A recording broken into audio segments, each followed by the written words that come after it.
que se le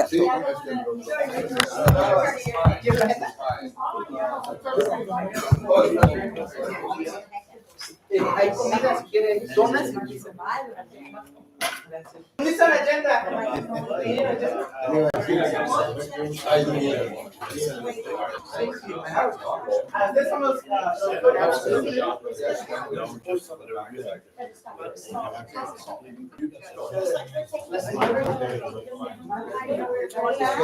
Hola. Mucho gusto. ¿Cómo estás? Sí.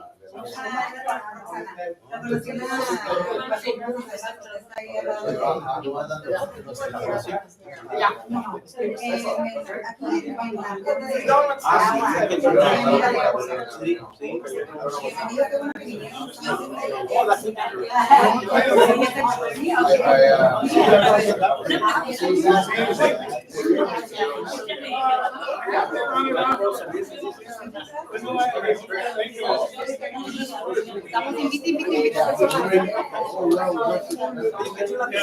Muchas gracias.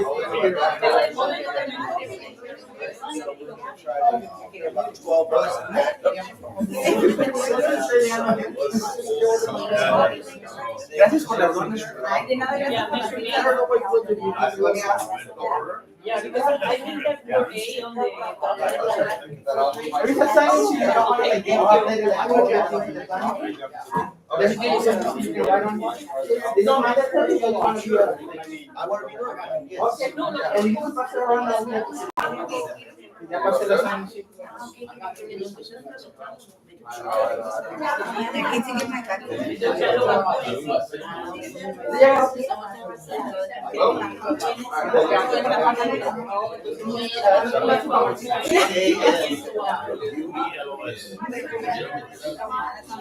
¿Alguien va a tener la agenda? ¿Alguien ocupa la agenda?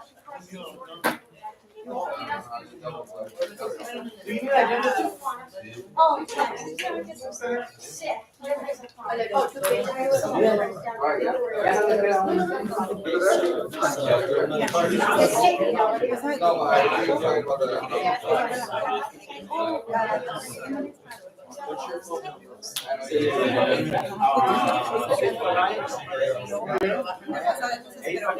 Hay más o menos que se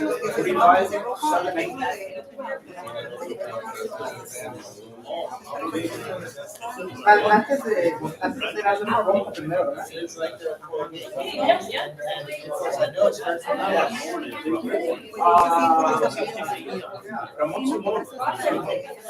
Simón Bolívar, pura leer.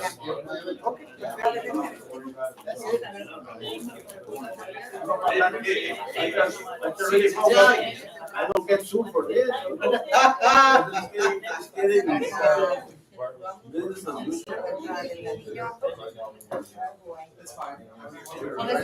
El otro día que fuimos allá al restaurante y se la pude saludar yo con mi niña y rápido visita de otra porque tenía que por la otra. Aquí se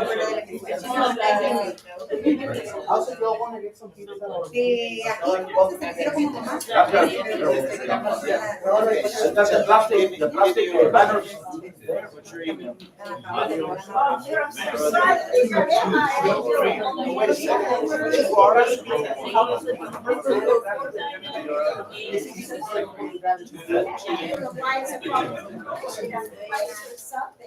I only have that. I know that you don't. I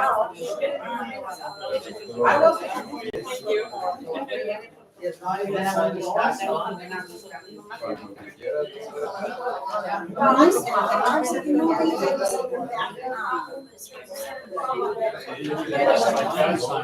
Oh yeah, really?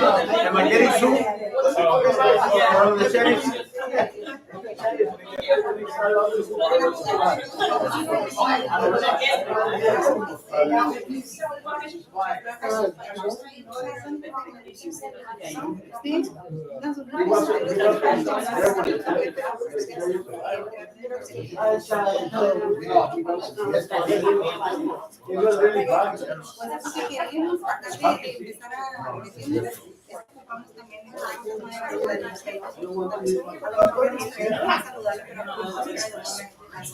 Yeah,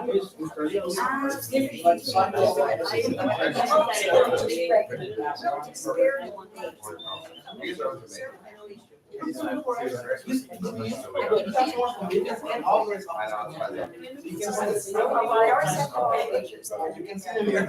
me start the meeting. I appreciate that. A lot of this to go on.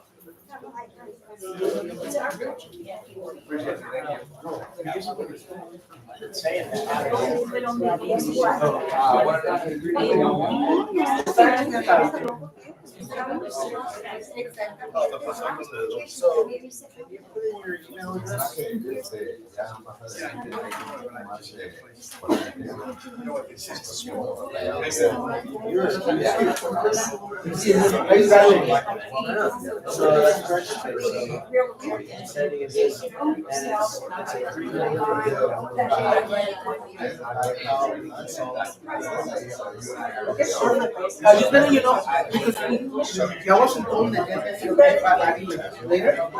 Yeah, or it could be a public comment or like. But I feel like I want you to get it like so. I think we have Thank you.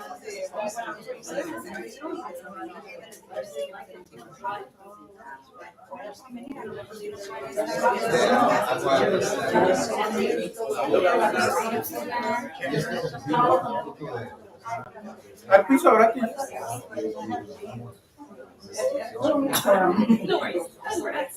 Thank you. ¿Cómo estás? No,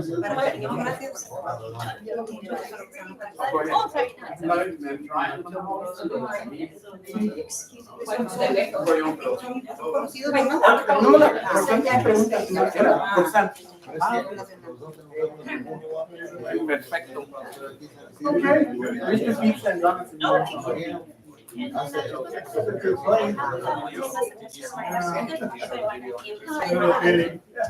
want to give you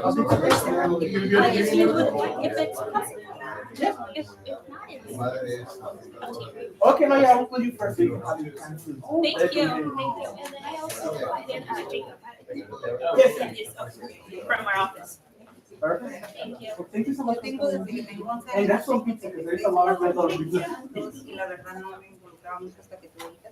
There's free pizza if you haven't gotten a chance to have the pizza. Hello. Thank you so much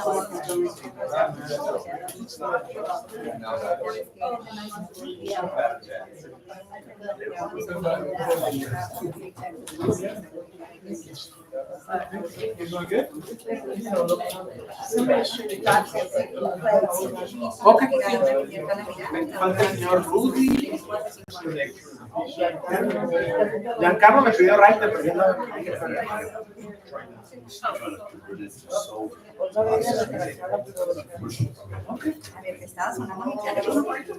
Paula Redondo. Nos falta el resto, ¿verdad?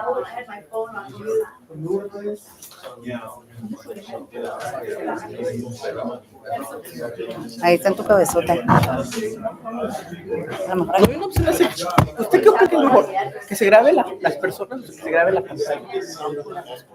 vas a hacer una presentación en la pantalla Yo no, pero sí va a haber muchas. cuando vaya a la ¿sí, no? Porque también, no sé, yo estaba viendo en Facebook, por ahí no opción para hacer share screen. No, en YouTube no necesitan tener Facebook. Pero para la próxima vez. Sí, que también, ya estamos claro. haciendo. Sí. Y ya hay una gente. Sí, te tomas una foto. Uy. Sí. Déjame ir por ahí.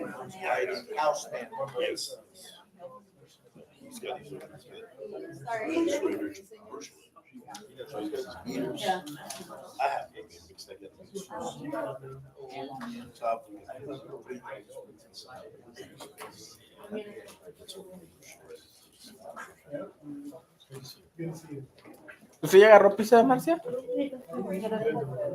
We should have paper plates, it's fine to eat it like that. I was on a rush. I wasn't able to get them. Your fault.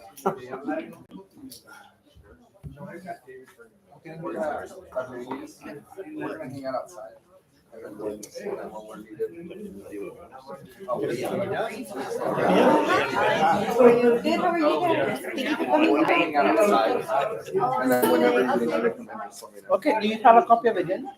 I don't. Okay, so We're gonna have the seat of San Diego. Ernesto, you know Ernesto, right? Ernesto is supposed to come, and then that's you. Great, excellent. So we're item number 4. You're at number 3. Uh-huh. Yeah, just on the docket number 4. Great, thanks.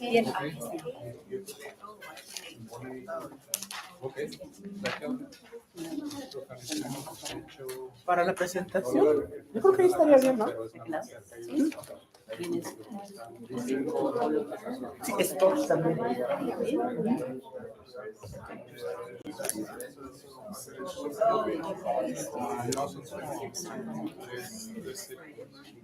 Y cualquier cosa me dice, yo le pico, parece, creo que si le pico, yo tengo todas las manos aquí. Entonces, gracias.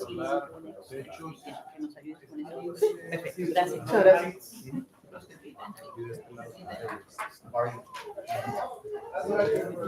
Mr. Wilton? I'm sorry. Okay, Mrs. Wilton, okay. I'm so sorry. You're Ripa? And Pleasure that's to meet you, Mr. Christian. Arredondo, right? Igual yo estoy aquí para servirle. Que ya son las 5:30 Otra cosa, empezamos. ¿Qué iba a hacer? otra cosa no vino. Bueno, tampoco. Oye, discútalo. Discutimos. Ya vamos a empezar. ¿Está bien? Hi everybody, we're gonna start the meeting at 5:30. Thank you everybody so much for coming. Yeah, just a quick reminder, it's free pizza and free donuts. Thank you, Roxanne, for bringing us the donuts. And we're gonna start with the roll call first.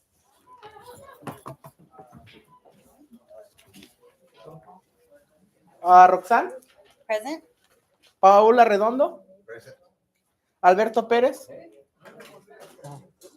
Consuelo Delgadillo, Lourdes Charqueño, Olga Espinosa, Stan Morrison, Stan or Stan? Stan. Stan. Okay. Gregorio Ortiz, Marnie Wilton, Rudy López, Alejandro Farias, Marcia Pérez, and Cristian Fuentes, present. So now we're going to move to the agenda minutes, approve of the published agenda. So do we approve of this agenda? Correct? I think the minutes, we're gonna leave them for next meeting. We'll review them next meeting. For Oh. the last meeting. Okay, and the published agenda is this one, right? I think los minutes son de la agenda pasada que tenemos que aprobar, pero... The agenda is this, ¿no? Sí. Yeah, does anybody know? Yeah, so we're, do we approve this agenda? Sí. Yes. So now we have the chance to do public comment. I know there's a lot of people. This is the chance to say anything that you would like to say about the community. So any public comment? I sent you a video that's 3 minutes long, and I'd like to play it because it says a lot about what the potential is to solve the sewage problem. I think you'll find it very educational. So if not, then that's, Doesn't it have to be on the agenda? Doesn't it have to be on the agenda to play something? it only lasts 3 minutes. Oh, Is there any way that we can maybe add them to the agenda, or is it public comment? No, I think we have to, we would have to be next meeting, I think. Next meeting? Yeah, next meeting and add it to the agenda. What about watching the video for public comment? Can that count as this I comment? don't think so. It has to be in the agenda. Okay, I understand. No you can problem. give us a presentation, a public comment maybe about it, 3 minutes? Right now? We'd love to hear you. I can give 2 minutes, but the video is much shorter, and I tend to ramble on. So it's really to the point, and it shows how with cooperation of Mexico and the United States, we can solve this sewage problem, but I will defer it till later. Okay, thank you. Any other public comment that we can? Good afternoon, everybody, and It's the same thank you, thing. board members, for welcoming us to the Planning Commission meeting of the San Ysidro Planning Commission. You guys are doing an awesome job. Thank you very much. My name is Baron Partlow. I'm the founder of an activist group called Stop the Poo. I was formed in March 2017, and I've been at it ever since. And we just became aware that a bill, SB 10, Senate Bill 10, from State Senator Steve Padilla initially called for funding to help restore the Tijuana River Valley on the United States side of the border. That funding he has pulled from SB 10 and wants to put it into the plan to bring more contaminated water from Mexico to be treated, maybe not treated, into the United States and sent to the South Bay ocean outfall right into our ocean. It's just like when Governor Newsom had pledged 50 million to the sewage crisis and pulled it off the table. We're noticing a pattern here. These people are not effectively representing us, and just like they were pushing EPA to superfund the Tijuana River Valley, that was so that they could make a land grab, just like they tried to make managed retreat in Imperial Beach. They got backlash and they had to back down on it. They're trying their tails off to claim eminent domain in the Tijuana River Valley and take it away from the people, and we cannot have that. So I got letters to the President of the United States. If anybody wants to sign them, they can. If not, that's fine. But thank you for listening to me. That's what's going on right now. Senate Bill 10 from Steve Padilla, State Senator of California to Sacramento from this district, has pulled funding to restore the Tijuana River Valley from the bill that he proposed. Thank you. Thank you. You had a public comment too? Oh, yes, I do. Hi, my name is Vivian Dunbar. I've lived in the San Ysidro Tijuana area for about 30 years. And I'm the editor of the Baja News. We're a little English-speaking paper that we publish in Ensenada twice monthly. Back in 2004, we did a story that president of the Homeowners Association of San Antonio, which is a beachfront community on the coastline just south of Etobicoke. He said, I can't put my mother out on the balcony because of the contamination. Raw sewage was running from Hacienda Del Mar through their floodplain channels. This is all the way back to 2004. At the time, the coastline was developing, and all these condos were coming up. Even one with Donald Trump went up and it came down. But it was there. I saw it.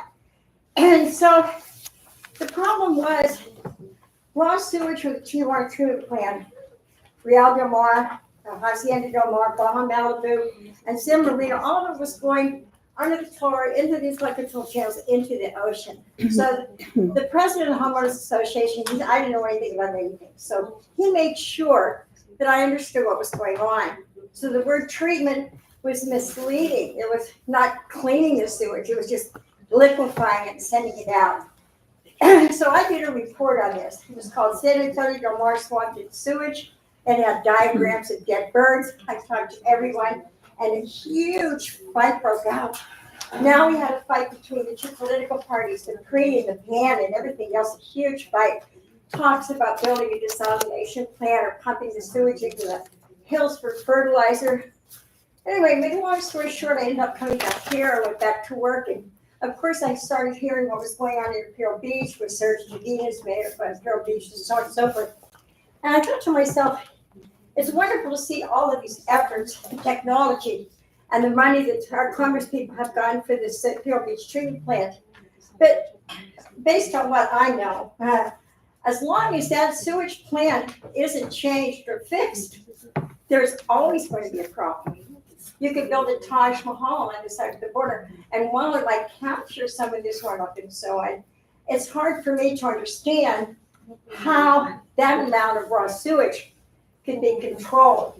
People in those communities, which I would encourage everyone to visit and talk to, told me about other things like hypodermic needles, medications in that sewage as well, Drano, bleach, all kinds of things, dead birds, you name it. All of it running through the flood control channels into the ocean. 1 minute warning. So that's it, okay. But that's what I see. I feel that treatment plant is addressed properly. You know, we're going to be spending millions, and that's all I know. Maybe I'm missing something, but that's what I know. May I ask the board something, or ask you in the procedural? So I'm not on the agenda, but we had sent in videos. So will we get to post those videos, or is that going to be the next meeting?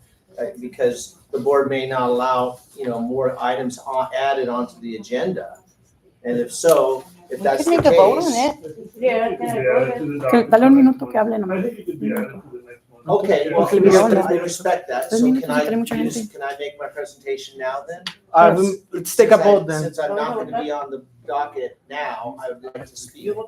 No, I'm saying to the next, I don't think we the can. next vote on it. month. It has to be. Right. It has to We be can add it to the next one's agenda. next Yeah. month. Pero tiene su So, public since comments I y lo will puede not decir. be able to do that tonight, I'd like them to use it to make the presentation now, in public comment.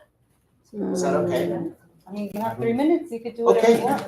No, ella no manda. Ella no manda. You are here. Well, because I understand how that works. public comment, ¿no? Pero va a ser un video, un video no puede ser. No, va a ser. Creo que no va a ser. No va a ser video. Okay, Ya estás en presentación. so if everyone's seen these kind of signs around town, and on the back of every one of these signs is this area, which you could see is flooded. And this is where this whole valley is really flooded with the sewage because it's spread out over the valley. And that's what we smell. That's the stink. So specifically on the back of our sign, we are showing where I am on the Citizens Forum Board for the International Boundary and Water Commission. I'm a member. I'm the local representative for us. I'm the only one that lives here. So they have, their plan is to put the levee here and allow this to flood. And that's unacceptable for myself and others that live here. The levee used to be here. And if you look at these old photos, like this one, and this was on that video, and I could have showed you that at this time, but essentially, this is Coral Gate right here. This is where, you notice the river, it never flooded. Historically, if you go back, I have photos like this from the 1950s, 60s, 70s, because the farmers kept it there, because when the water would go under their fields, their alfalfa fields, you can't sell the milk.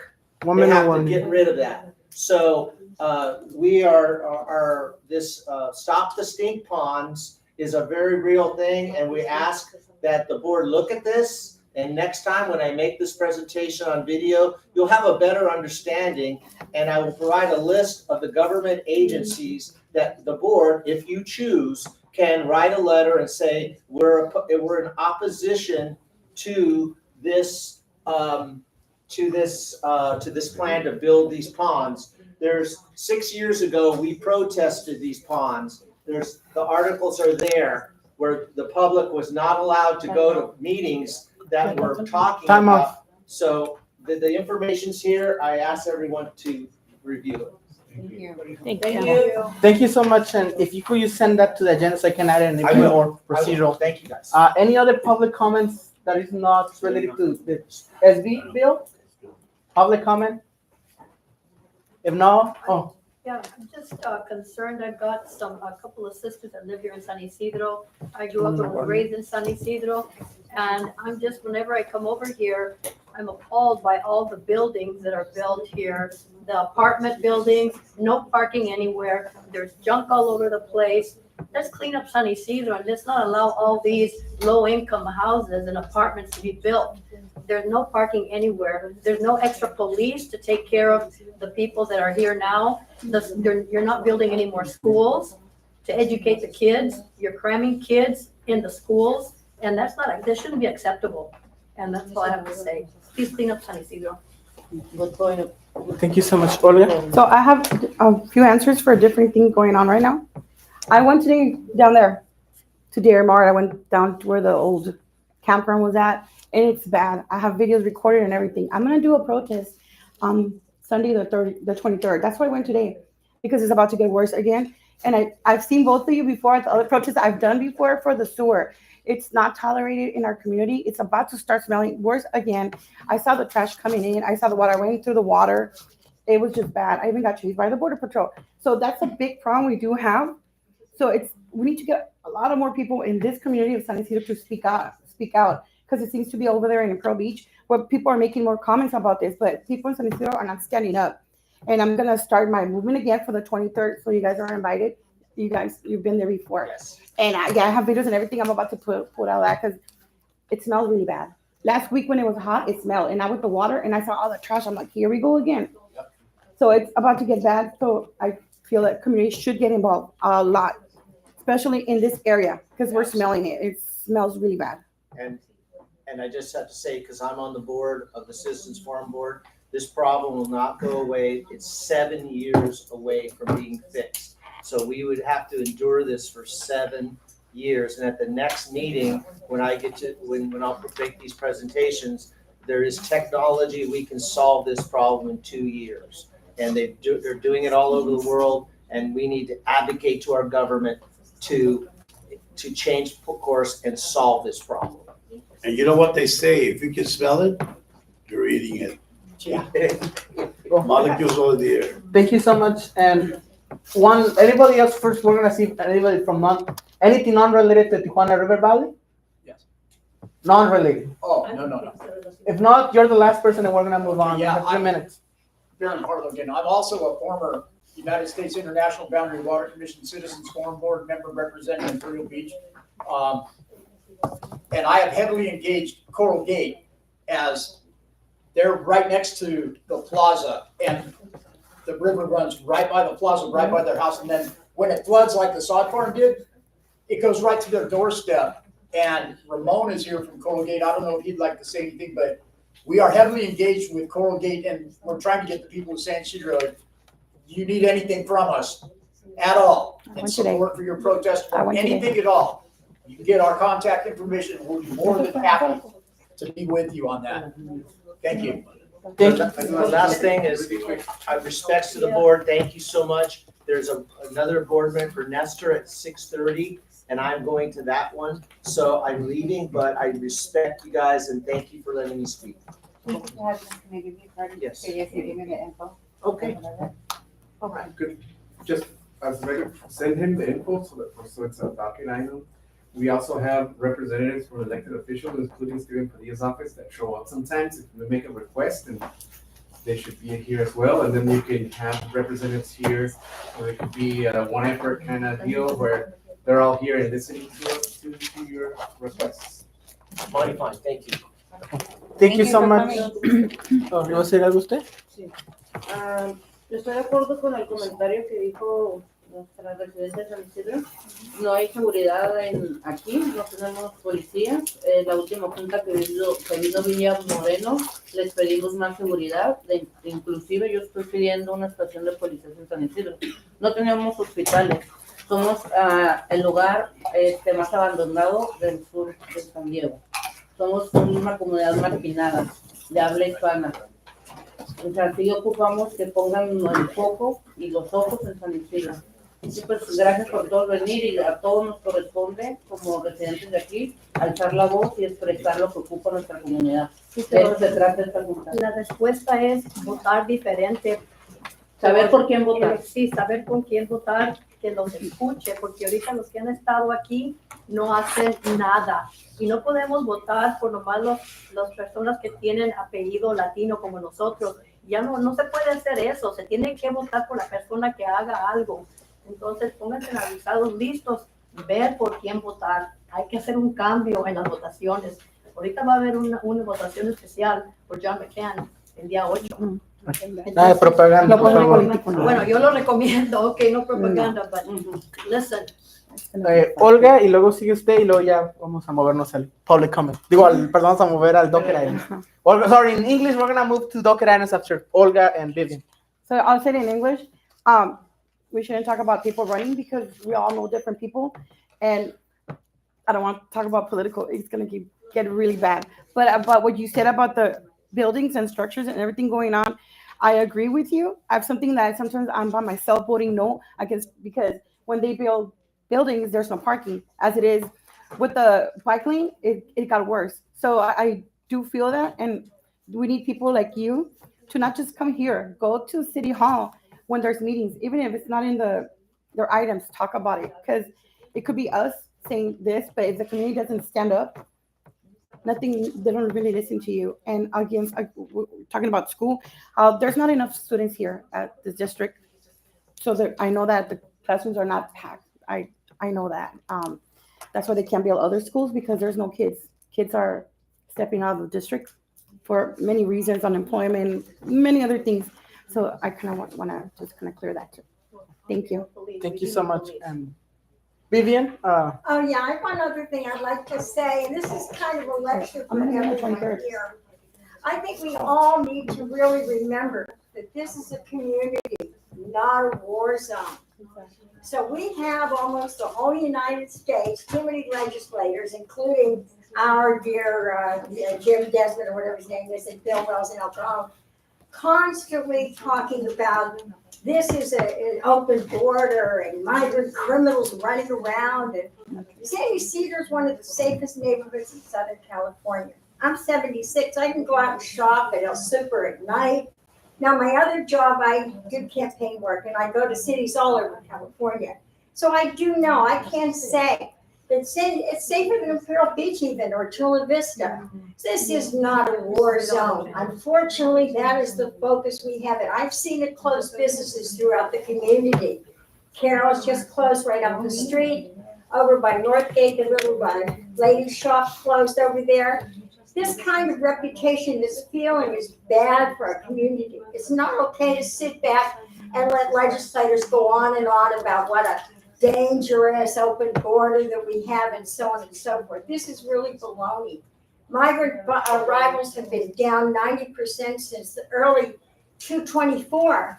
And one thing you never hear in the news is Biden put up a new wall on the international boundary with Friendship Park on the border of You said no Park. politics here. You're talking about Biden? Well, no, okay, no, all I'm saying is how safe our community okay, is. let's wrap it up, and now we're gonna move to the next item. So, We need to No defend our border, no good either. well, let's not talk politics in here. What I do want to tell you is there is Giancarlo Lopez over there, who's your representative in the city. So you have issues infrastructure. Giancarlo, Liliana Barba with the State Assembly, from David Alvarez, and I don't know if the county is here. Is the county? Ernesto Castañeda from the county. So if you have specific concerns, talk to them and they can assist you with it. Thank you so much, and we're gonna move to the docket items. Now we have a study regarding Metro V from the city of San Diego. So the floor is yours. Shall I sit up here? Yes. Good evening, everyone. My name is Jeremy Bauer. I'm an assistant director with the Environmental Services Department. Thank you for the time today at this meeting. So I'm going to give, I have 10 minutes. Yes. Put my timer out. Sort of go over.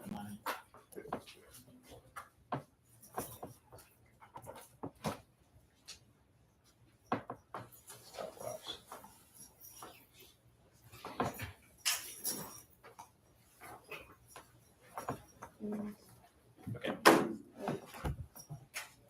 You can go to that next slide, please. So this is a presentation we presented to the Environment Committee of City Council, February 13th.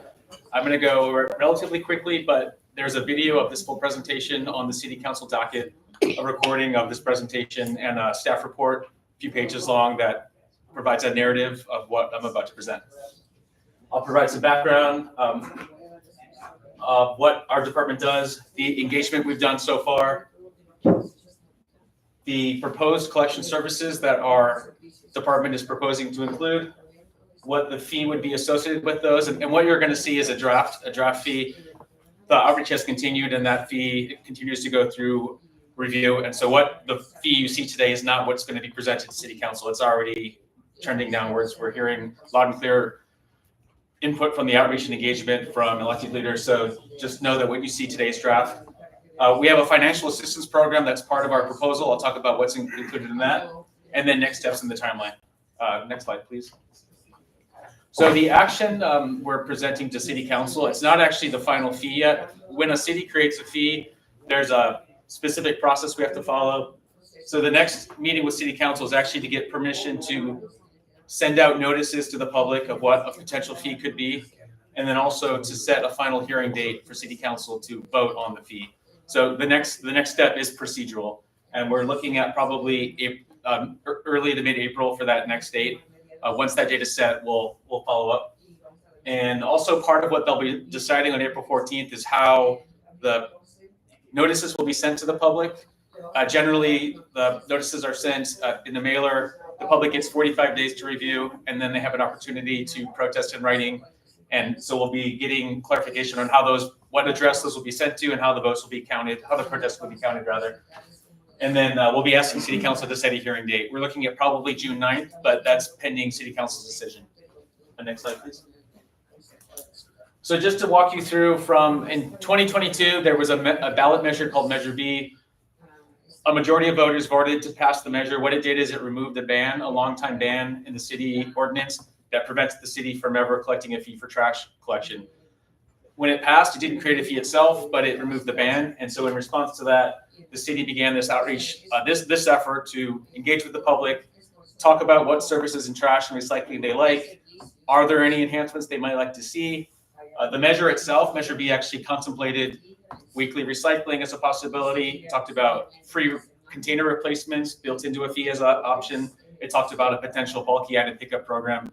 And those are the types of things we've been hearing in the public meetings. And we're costing, what would that cost out in the study? Nothing has been decided. There's no final determination on whether any of those are included, but we are, as part of our analysis, costing out what would that cost. We started our outreach and engagement last spring. We've been meeting in every council district, including District 8, both the northern section and the southern section. In addition to the open house meetings we're convening, we've been coming to meetings like this one to engage with the public and present and sharing what we've been doing along the way. We did a second round of outreach and engagement in the fall. We shared an update with City Council in November and December, and we're starting we're well into our third round of outreach and engagement right now. Next slide, please. Just really quickly, our department has been providing a service for over 100 years, since the early 1900s, when the People's Ordinance was originally passed. We have over 200 sanitation drivers. A fleet of nearly 200 trucks. We have 35 million lifts of the containers. That's literally when the trucks lift up the trash containers throughout the year. Hundreds of thousands of tons of trash are collected, 150,000 tons of recycling, and 3,500 transactions of the containers. We manage the container deliveries and sales. Next slide, please. So what have we heard? Just really high level. As I mentioned, we've been meeting in every council district. We've met with about 5,000 people in person, another 5,000 via the online surveys, online meetings, virtual meetings. You may have seen us on social media, talking to the media, print media, really getting the word out and engaging the public. This is meant to be a public process and really inviting the public to share their insights. Just top line, what we're hearing a lot of, in the first round and the second round, really a lot about interest in a bulky item pickup program, lots of concerns about missed collections or recycling collections happening the day late or 3 days late, concerns about when containers break, the fee required to replace them. People are very frustrated about that. And that all feeds into the services that we're presenting as potential new services going forward. Next slide, please.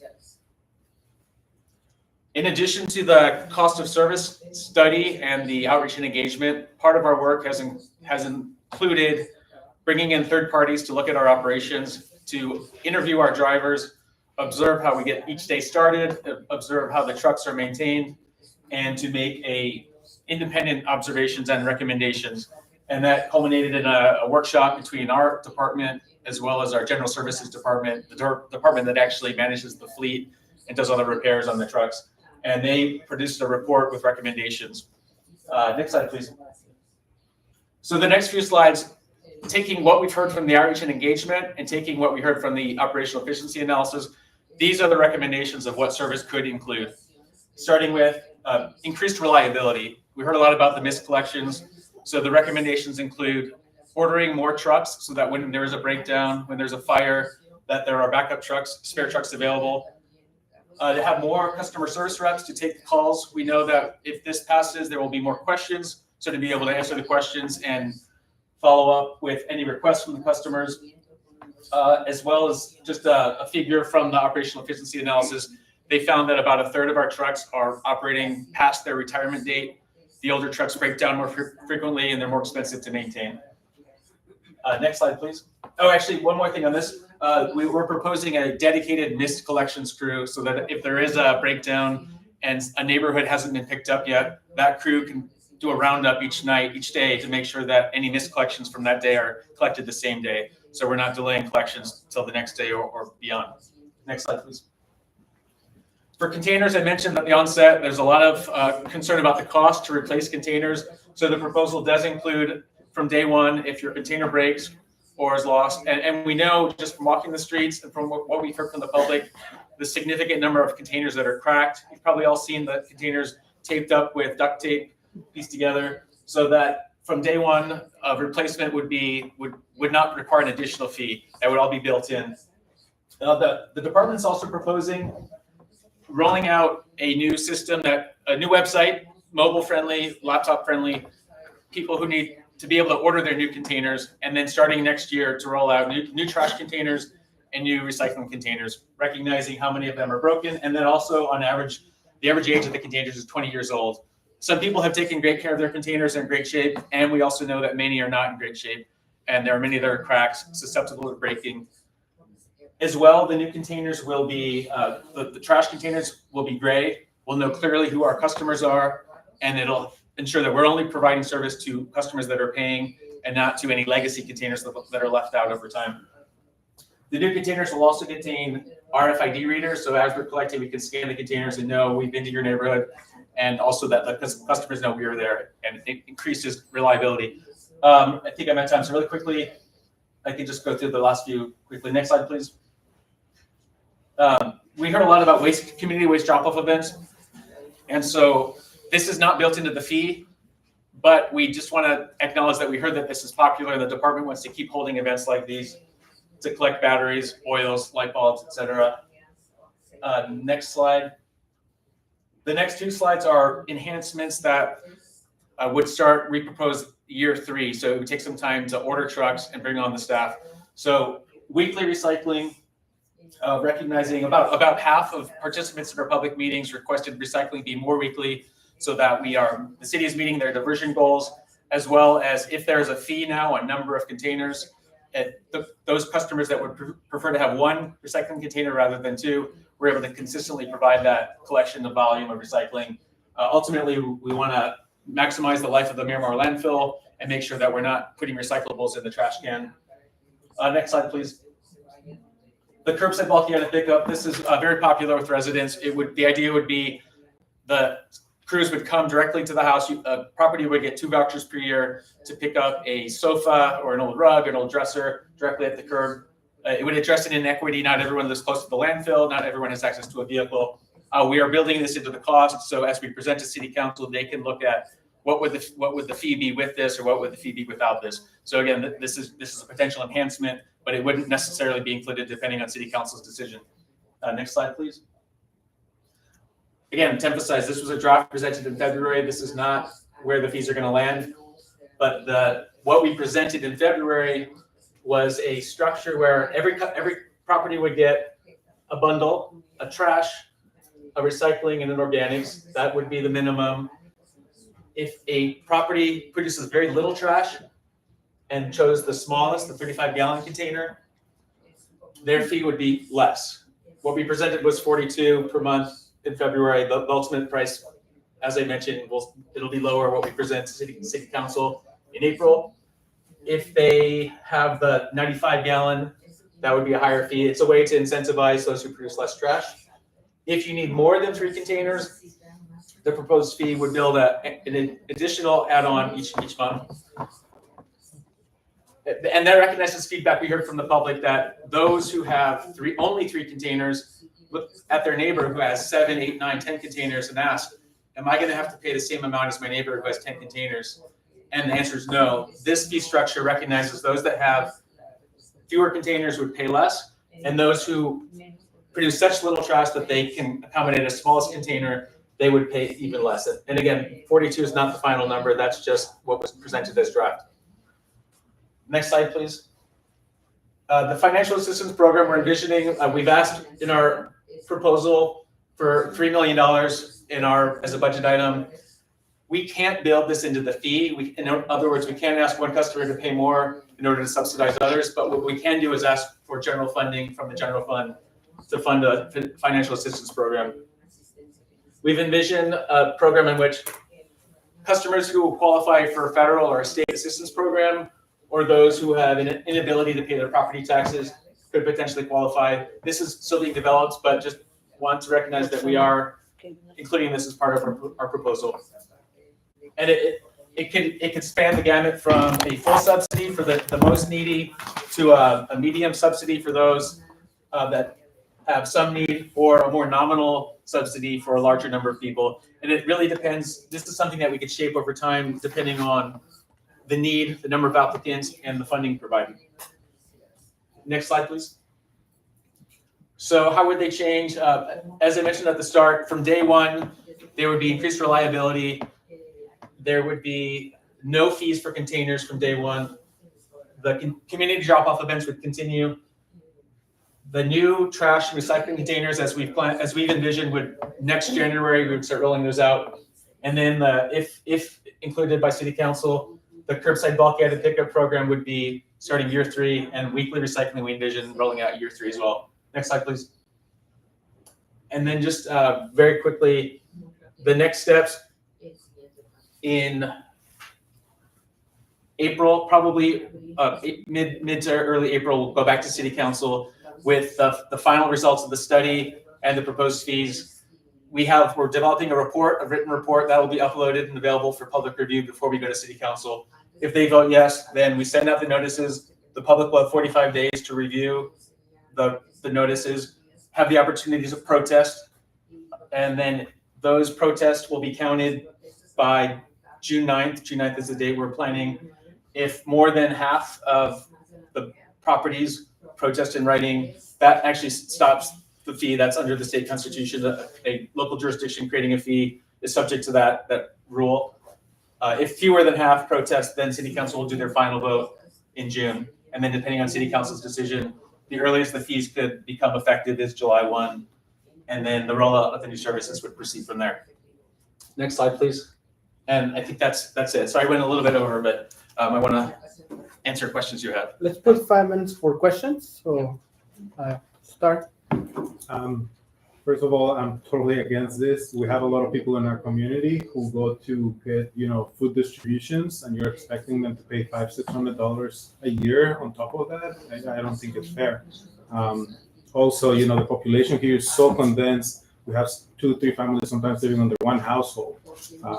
And same thing with families, like homes being so close. But you go to Rancho Bernardo and you got one home every who knows what. How are you putting that into consideration, Sure. Right? You're going to get a ton of money out of this community as opposed to charging, a community where they're far apart. It's a great question. So this would only apply to single-family homes or those with 4 or fewer units on the lot.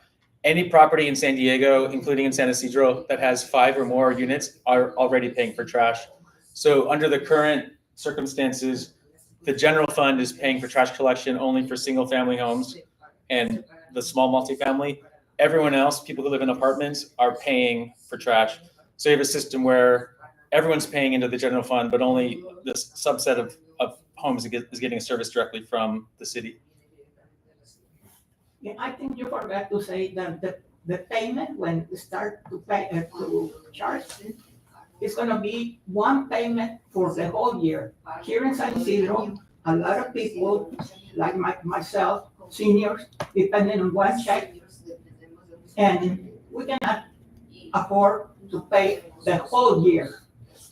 So thank you for raising that. We are proposing that this would be paid via the tax roll. And part of that is because adding a billing department would actually increase the fee maybe $6 or more a month. Tax roll billing is the most efficient, cheapest way. That's why we're proposing it. People would pay it the same way they pay their property taxes. So some might pay it all at once. Some might pay half in the fall, half in the spring. And those making mortgage payments or escrow would do 1/12 as part of their monthly payment. But I hear you, and we are proposing a financial assistance program.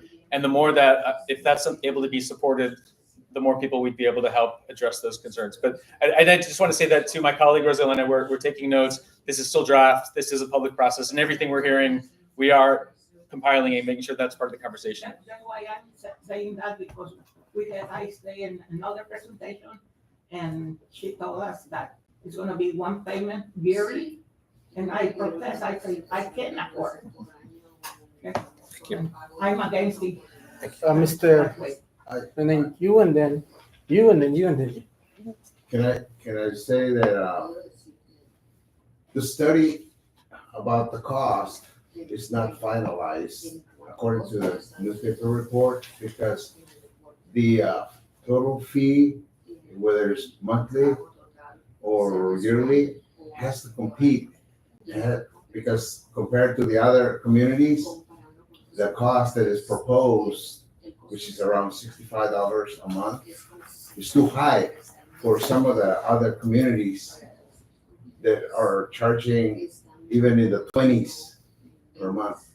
Another thing that is a factor that also determines the cost is outsourcing. I'm sorry. Outsourcing. Outsourcing.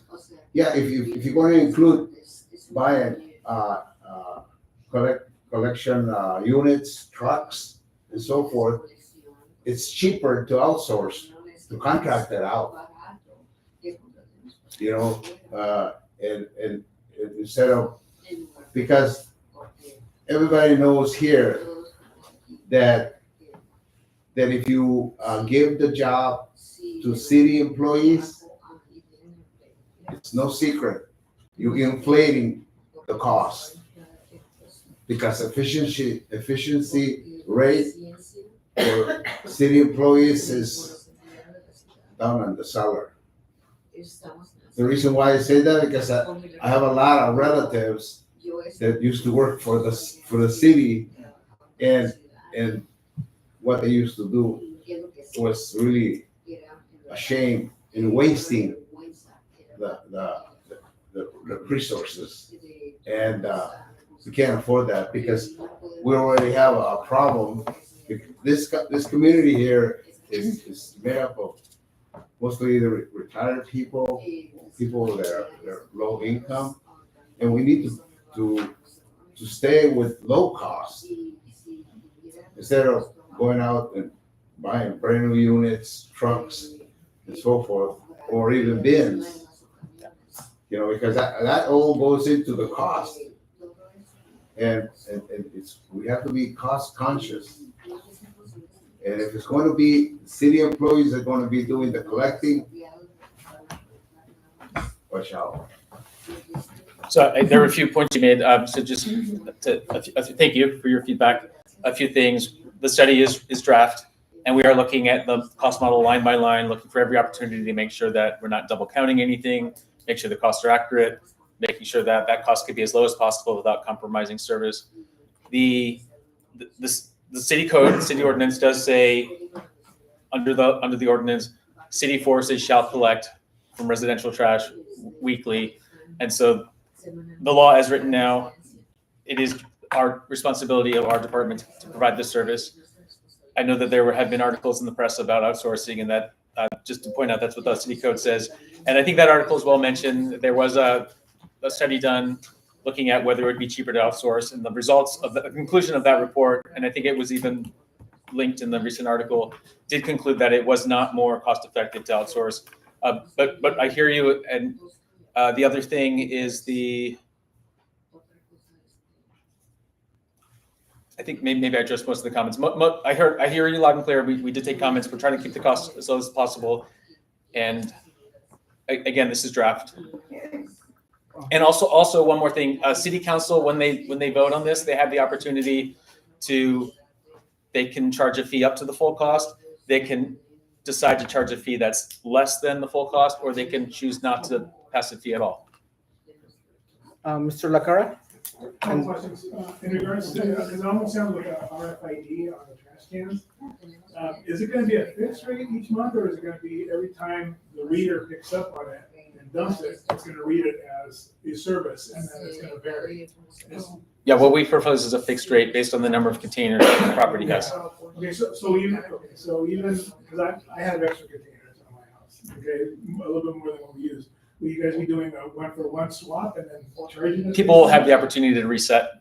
So we're not charging based on what you currently have, because that is the data. We have to validate the data and really understand how many over time, people have accumulated containers, and the city, part of the first year would be doing that data validation to know how many containers people have, and giving people that opportunity to reset if they want to downsize or have fewer containers. Mr. Ortiz, and then Mr. Arias, and then Espinosa, and then. You partially answered my question, but Redondo asked how would it be if it was more affordable to outsource it. But a question I had is, I know other jurisdictions, other cities in the county do have other forms of they already do this fee, and it's what your current estimate, how's that rate with other communities that have this service already and they charge for it? It's it varies. There are some that are cheaper. There are some that are more expensive, and we looked at all those. There are different considerations when comparing one jurisdiction to the other, whether they're the size of the city, the distance to the landfill, the expectations of the community, what services they get, whether they're fully recovering the cost or whether they're subsidizing the cost. So all those have to be taken into consideration. And we know you can look at the jurisdictions around San Diego County, but there are also homes that are receiving their trash on the market rate. So you look at a neighborhood that's on a private street. We're not, even within San Diego city limits, we don't service them. And they are contracting directly with private companies. And we're hearing from some of those that pay more than what we're proposing. We're hearing from some of those that pay less. Some we're hearing from pay just about the same. So it does range, and there are factors that you have to consider. Mr. Ari? So I live in a community, in one of those communities where we contract out to public services. And so my question is will this tax be imposed on all City of San Diego zip codes, or will basically the private communities not be imposed this tax? So we don't provide service to private neighborhoods, private streets. This would only apply, and it's a fee, and that's an important distinction. It's not a tax. There are. I mean, it's going to be collected on the tax bill. So But it is a fee. Would only apply to single family homes and multifamily with 4 units or less. Properties that are on private streets or in gated communities would continue to receive service from private companies. That wouldn't change. Mr. You're saying that you're gonna refurnish the fleet of trucks. Those trucks aren't cheap. They're between $200,000 and $300,000 a truck. So once you start servicing them, it's gonna be a higher price to maintain. So how are you gonna keep the level of the price of that instead of letting it out to somebody else that already has the equipment and go from there? So just to clarify, we're not flushing out the whole fleet. It's rather a cadence of so many orders of trucks per year. So there's a continuous, so that you always, every year you have a small portion coming in that's new, and also retiring a portion. So it keeps the average age down and ensures there's spares. So it wouldn't be a spike and then another spike 7 years later. It would be every year there'd be a steady. I understand that, but like I say, you're not gonna replace just one, you're gonna go get like 20. That's right. You know? So that's a lot of change right there. You know? And so that comes out of whose pocket?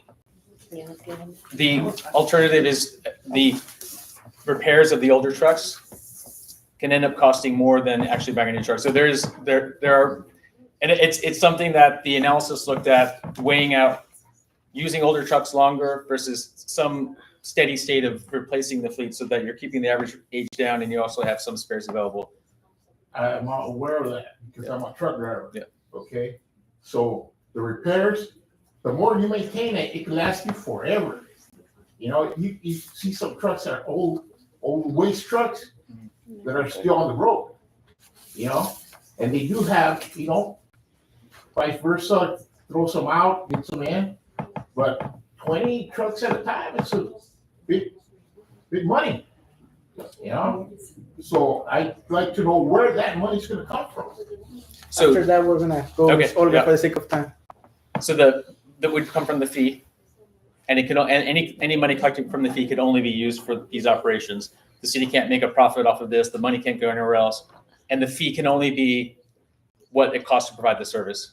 And so a lot of thought and analysis, and this feedback is important because, again, no final decisions have been made. And so we are capturing the feedback and looking at, as I mentioned, every line in the model. So thank you for making that comment. You're listening. Ms. Espinosa? So I think it's really unfair, straight out how I see everything. I am glad it's just a draft. It's not the real thing. For this community, that's like, it's gonna be a big impact because as you see, it's low income. Like someone mentioned before, like people are living in big groups within a household, and giving this, like, that's a lot of money, and we can't be paying the same amount as the other communities. That's what I mean. It's unfair because it's just it's unfair. Can they waive it? The people, I mean, if it were to be something like that, can low income people be waived? So we are proposing a financial assistance program that people with income, meeting income criteria, or if they're on a financial assistance program, and as I mentioned, that program, the criteria are still under development. So if you have recommendations on other criteria we might consider that would make a customer eligible for financial assistance, we're definitely open to those suggestions and that feedback.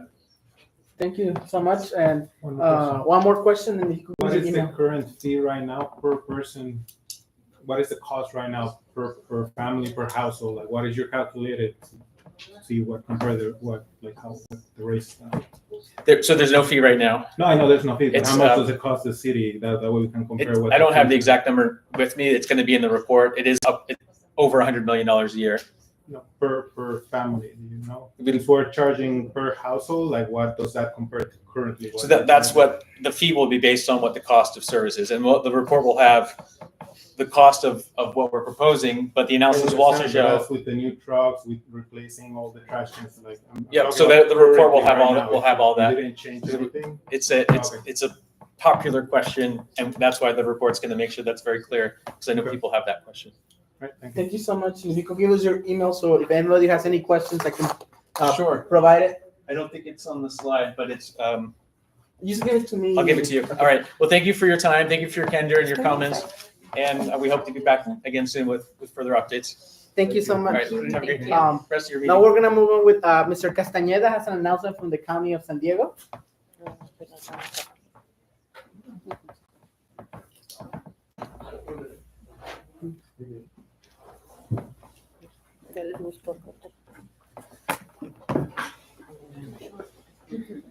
Hello everyone, good evening, buenas tardes. My name is Ernesto Castañeda. I work for the District 1 office at the County of San Diego. I'm here to give information about the primary special election that's going to be held to replace the vacant seat at the District 1 for the county. With me, I have two handouts. The first one is just the timeline of important dates. The first date to just keep in mind is April 8th. That's the last day that you can vote in the primary special election. The other handout that I have with me is just kind of more broad information about how to vote, where to vote. You should have already received March 10th, your ballot in the mail. Early voting has started March 10th, so you're able to vote as of now. Something to keep in mind is that there are currently 7 candidates running for the District 1 seat. Of those 7 candidates, 2 of the candidates with the most amount of votes will advance to the July 1st election, with the one exception that if one candidate receives over 50% of the vote, that candidate can flat out win the election April 8th. If that does not happen, then there will be a second election, again, with the top 2 candidates from the April 8th election, and that one will be July 1st. Other than that, the District 1 office, we're still open. The only thing that we're not doing is we're not doing any legislation. We're not pushing any policy, but we're still here. If you guys have any thing that you need from the county, any services, we're still available. Our information is still online. So we're still here. We're still here for you guys. And that's all I have. Any questions? I have a comment more than a question. I just want to stress the importance of voting. Voting is free. You don't need to pay a stamp. There's polling locations all over the place. You could be high income, low income, middle income, doesn't matter. And the reason I say that is because I didn't catch the first part of the presentation on the trash fees, but we voted to impose those fees on ourselves in 2022. And the yes won by 4,000 votes. And there's probably 4,000 people in San Ysidro that didn't vote, and now they're complaining about fees. So take that to your people. Vote. Well, thank you so much, Mr. Castañeda. Thank you. I'll leave these handouts in the back. Thank you. Now, Mr. Arias and Mr. Harvey have a presentation from the assessor's office.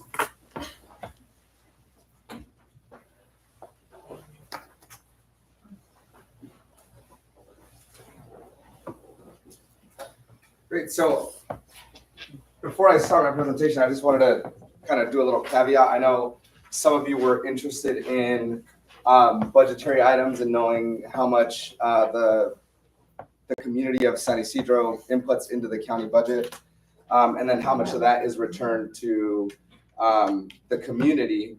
And I just wanted to say that that is a very difficult number for the assessor's office to calculate, specifically because we return a lump sum to the city of San Diego, and then the city of San Diego designates that amount, their budget accordingly. So we have no bearing or say on how they allocate that budget.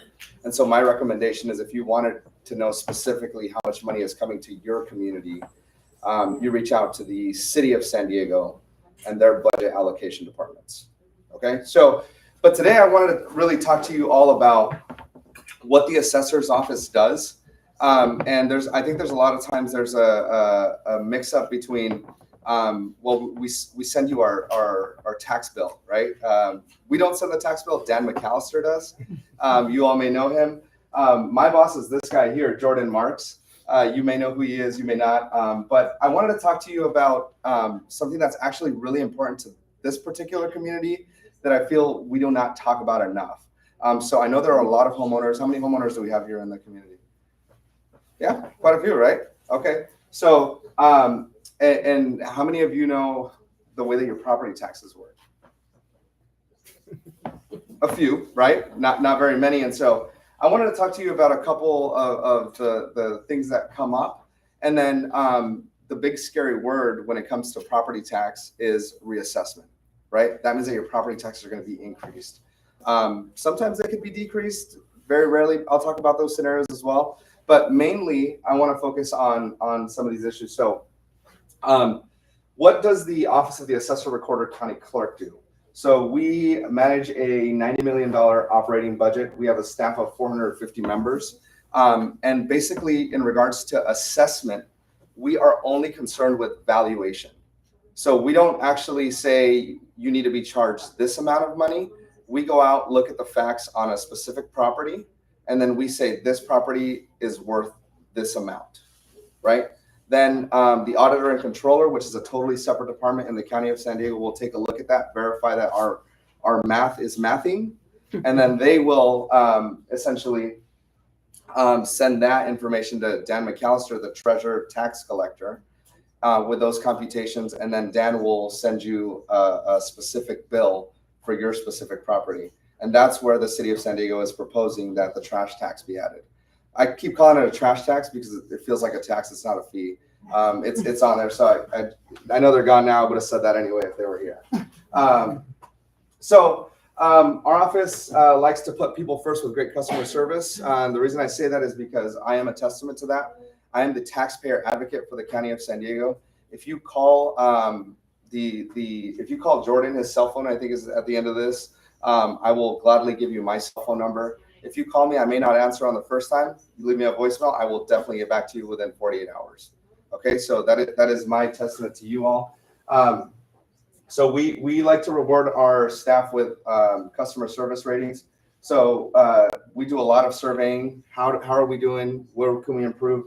We have a 98.2 positive customer service rating. And so this piece here, I think, is of a little bit of importance to you.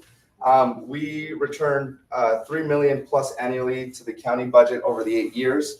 And then I'll get into the specific numbers in a second on where we do that.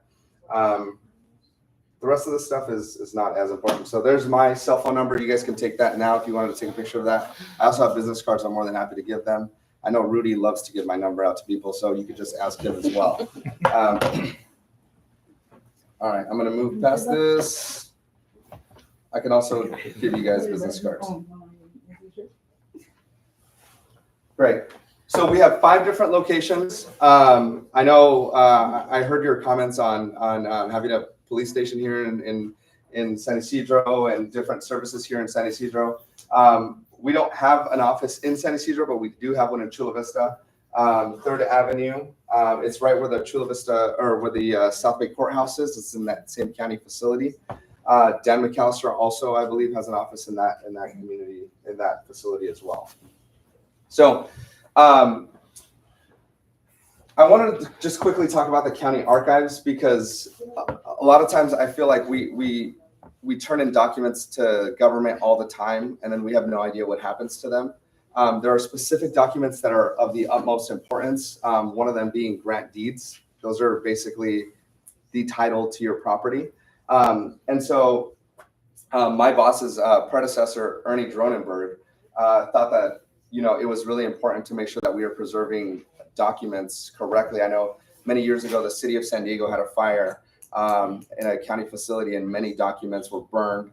And those documents are never to be found again. We have no idea what was lost there. And so we built a state-of-the-art facility in Santee where we are essentially guarding all of your important documents, right? So vital records are guarded there, grant deeds. If you're recording affidavits, all sorts of different things that are held. We are putting them in a facility that is, there was extensive studies that were done on air quality, temperature, air moisture, fire suppression systems. So if there was ever a fire, if there was ever a flood, if there was ever any sort of catastrophe or calamity, all of your documents would be safeguarded. And so that is how seriously we take the preservation of documents, because documents are our history, and that's how we identify where we've made mistakes and we can correct going forward. So this is a really fun thing. So what does the assessor's office do? So we appraise all real and personal property in the county of San Diego. There are over 1 million parcels. That is the 5th largest jurisdiction in the United States. How many of you know what Prop 13 is? Rudy, stop raising your hand. How many of you know what Prop 13 is? A few of you, okay. We'll talk about what Prop 13 is. And then one really fun fact is so how many of you own a private plane? No? Okay, all right. I don't either, so you're good there. But we do assess boats, planes, business equipments, and penguins. Who can tell me where the accessible penguins are and where the non-accessible penguins are? SeaWorld. SeaWorld is the accessible penguins. The zoo is the non-accessible penguins. All right. So in 2024, we had a record-saving property tax saving year. We saved over $300 million for homeowners, seniors, disabled veterans, and different affordable housing and charitable organizations. So I'll get into those details in a second. And so you may have heard me say the assessor, recorder, county clerk, and I just mentioned the assessor. The recorder county clerk is a different entity within our department. And that is actually responsible for, being the record keeper of life's most important moments. So we verify, record, and index vital documents, making them available to the public. So birth certificates, marriage certificates, death certificates, not in that order. We record and we keep those. If you got married, right? My office does that piece as well. It's really a phenomenal, that's really a fun, feel-good piece of the office. So that's my boss and his wife. They were married at the county by Ernie Dronenberg 10 years ago. We've issued over 23,000 marriage licenses in 2023 alone. And we perform civil ceremonies as well. You may have seen those at the county building. And not just the one downtown, but all around across the 5 different offices, we do that piece. So let's get into the meat and potatoes of why we're here. So Proposition 13. Proposition 13 says that we can only increase your property taxes no more than 2% per year, and we can only charge you 1% of your base value. So you may be asking yourself, what's a base value? The base value is essentially what you bought your property for when you bought it for, doesn't matter when you bought it. So if you bought your property for $100,000 in 1980, that's your base value. That's your Prop 13 value, and that can only be increased 2% per year compounded. Okay, any questions on that so far? It's pretty straightforward, right? So it's actually really cool. The state of California is, I believe, one of the only states that has a provision like this. The rest of the states basically say, well, we're just going to assess you on the fair market value. And the fair market value is if you were to sell your property today, how much could you get on the market for it? So that same property that you bought for $100,000 in 1980, you can probably get 1 million now. That's not unheard of. In other states, you'd be getting taxed off of $1 million. Okay, so it's a really cool protection that you're afforded here in the state of California, and it allows you to plan for your property taxes. So I want to talk quickly about Prop 8. Prop 8 is kind of the one odd off ball where your property taxes can go down. So let's say that you bought your house for $450,000, and then we're increasing it 2% per year. And then, how many of you remember 2008? The market like just crashes and the property values just go straight down. Basically, Prop 8 allows us to lower your property taxes to your fair market value. So if your fair market value drops below your base value, we have the ability to lower your taxes at that point. And the County of San Diego is one of, I believe it's the only proactive county in the state of California where we go out and investigate different communities that have been hit. So, last year we had the floods.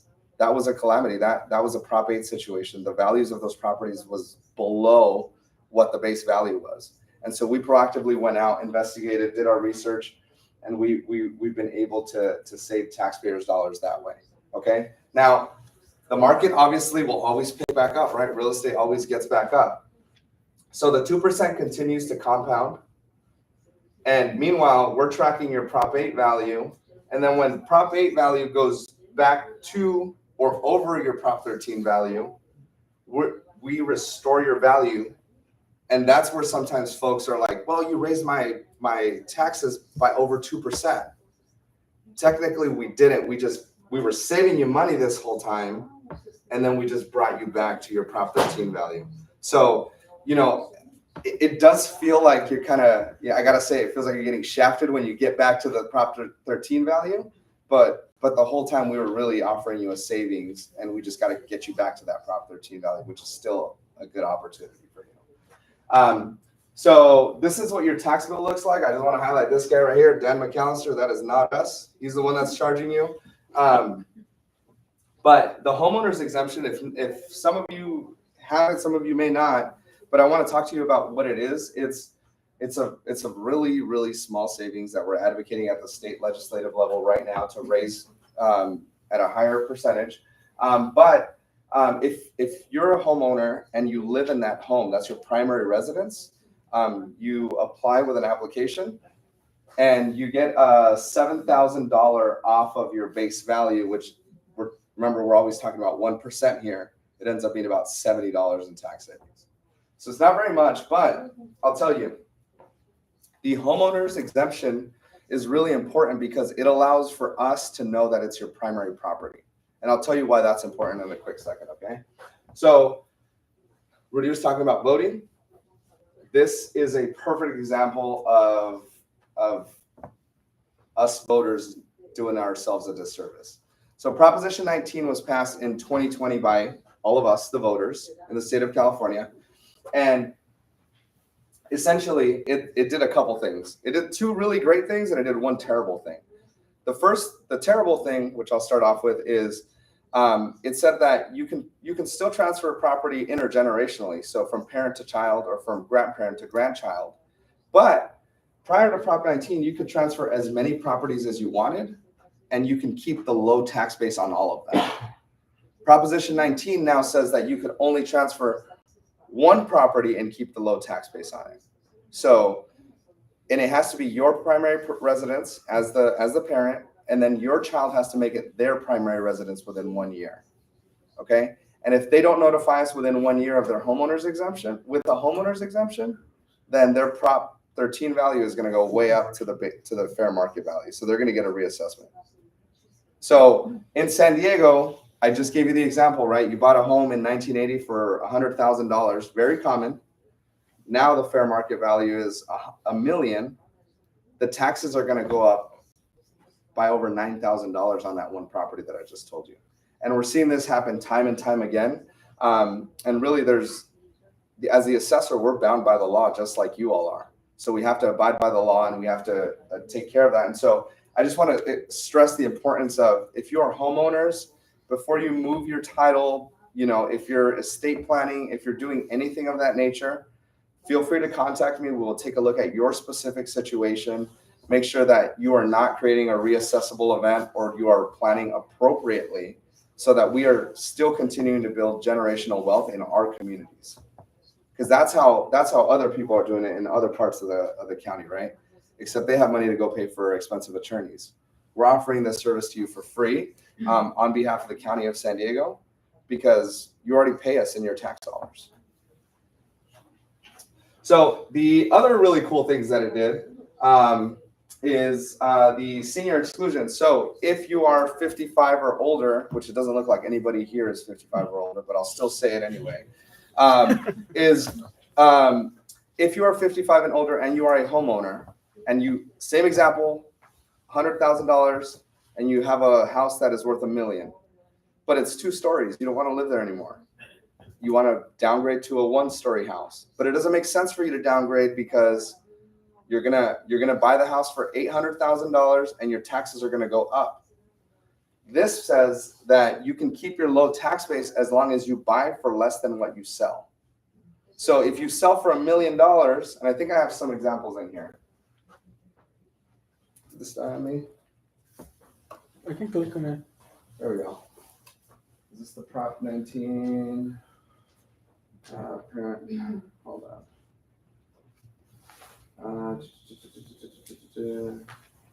This is the kids one. This is the replacement one for senior citizens. So,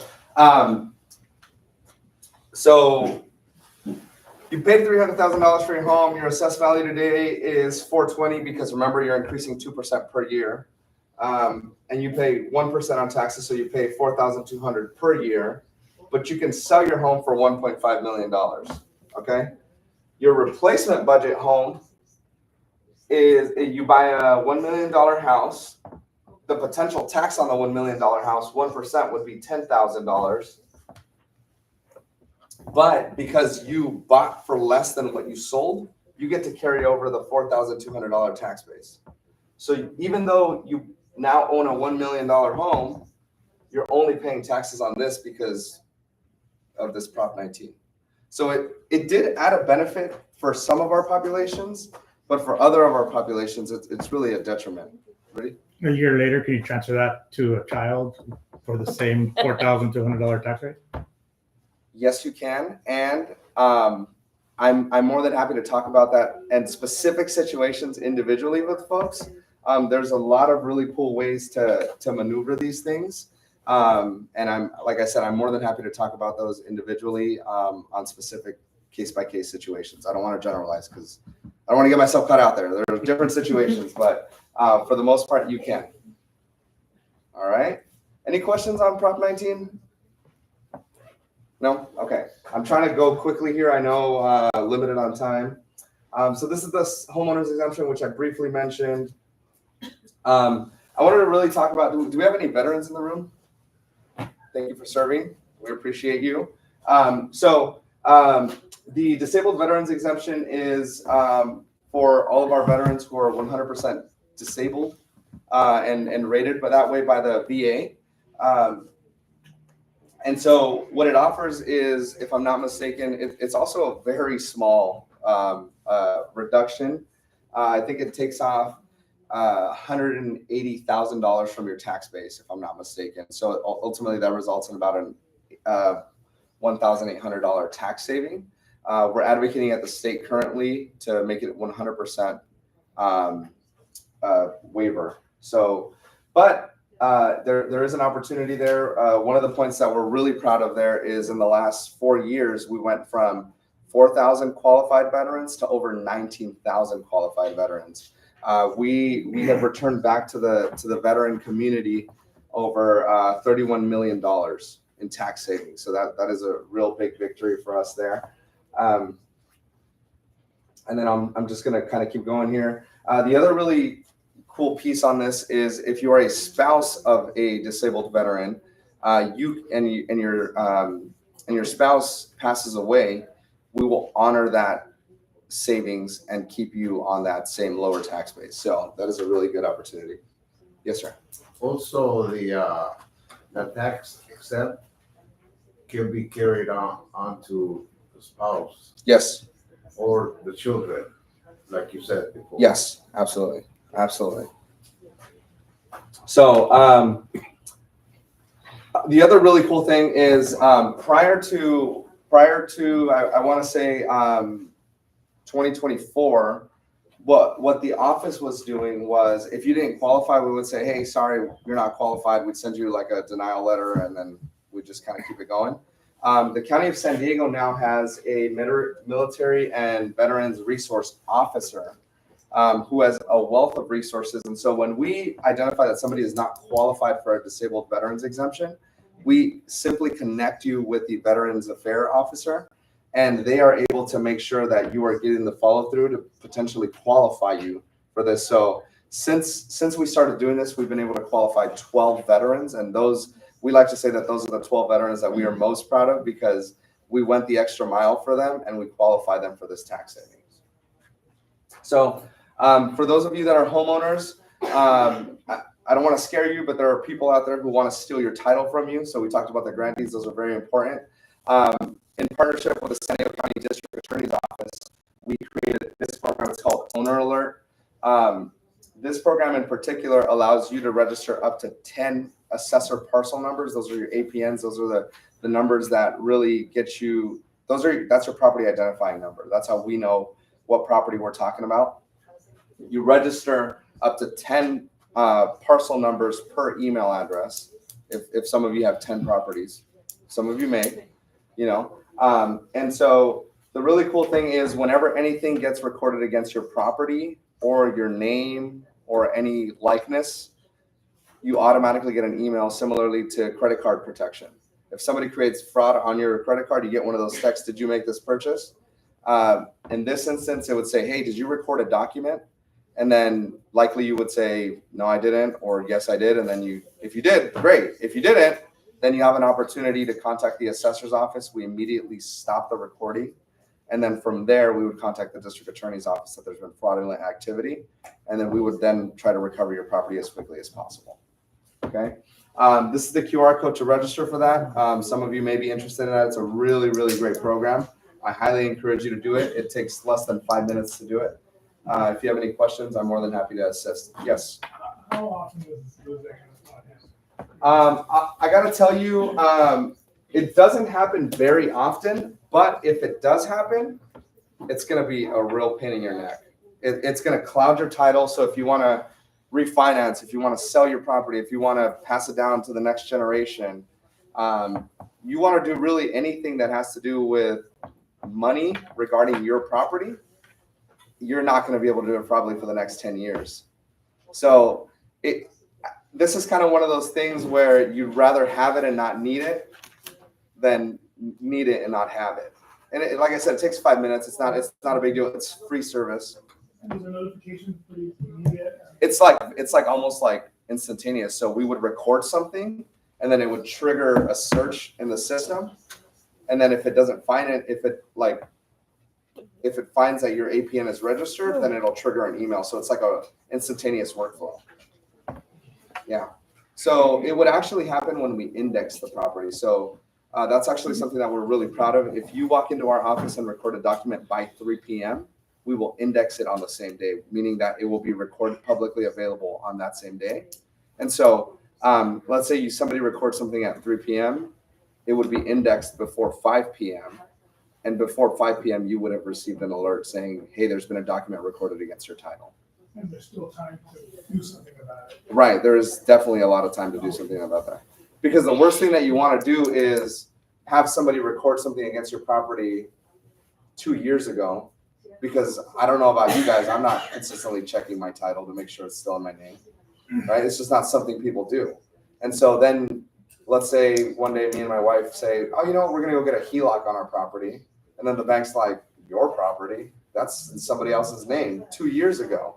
So that's kind of one of those things where the sooner you catch it, the sooner we can do something about it. All right, well, that is the end of my presentation. I went through that really quickly. I know I probably left more questions than answers out there, so I'm more than willing to give my business card. If you have any questions, concerns, feel free to reach out to me. Thank you so much, Mr. Arias. And yeah, we can take one or two questions. Yeah. No. On this card.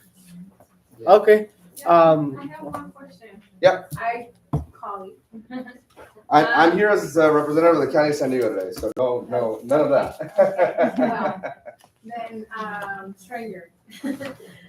So you said, 3 million, it's returned to the county, correct? Yeah. To the whole county? Right. And, do you know how much, will? We do have that in our annual report, which I'm more than happy to send you a link on. And it actually has a really cool breakdown of how much money goes to every city in the county. Right. So I have that in an annual report, which I'm more than happy to send a Christian, and then you can disseminate it to the group. I have your first, I'll send it to you. Are the same city, right? Yeah, and that's like that was what I was alluding to at the beginning with, it's really difficult for us to decipher how much the city of San Diego returns to every zip code. Because it's not really, it really has nothing to do with the county. It's the cities are their own jurisdictions. They have their own elected officials. They have their own, they divide their money how they want to divide their money. It's their decision, of course. Yeah, but anywhere, I mean, I can tell you about like the tax collection, how much we return to the county budget. And I can tell you how much we give to the cities, but that's. Yeah. I know when you said about if your parent dies. Yes.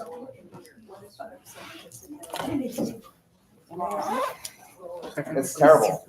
They are bound by the law. So they get reassessed at the fair market value, so their taxes go up. And that is I want to say that is like the bulk of my work is people coming in with a supplemental tax bill saying my taxes last year were $1,400 and this year I have a $14,000 tax bill. And I'm like finding creative ways to help them, but I'm also bound by the law, right? And I can't give legal advice because I'm not an attorney. So I'm like trying to maneuver things for people as a taxpayer advocate. But that's why we're doing presentations like this, is to create awareness. And I really want to echo Rudy's sentiment about voting and becoming more aware of the propositions that are up on the ballot, because I think had the majority of people known what Proposition 19 was going to do, they wouldn't have voted for it. It's really breaking down our generational wealth in our communities. And 13 is in danger too. And 13 is in danger too, which we are strongly opposing and fighting against. Well, thank you so much, Mr. Arias. Absolutely. If anybody, did everybody get a business card who wanted one? Yeah. If you don't want one, you don't want one. All right. Can I have one? Yeah. Thank you, I don't have one. Can I have an extra one? So give it to someone. Thank you. Thank you. Now we're gonna move in. Thank you so much, Mr. Arias, and I'm gonna be try to be very quick about it.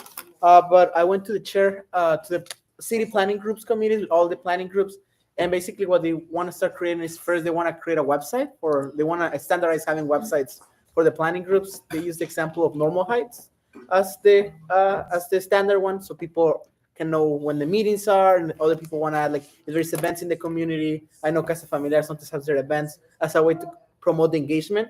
And they're also creating committees. They're also creating committees in order to ensure that more people participate in these things. So I wanted to see if people are interested in creating a committee for the website and to ensure that there's more more engagement in the meeting. I know Roxanne was at the meeting too.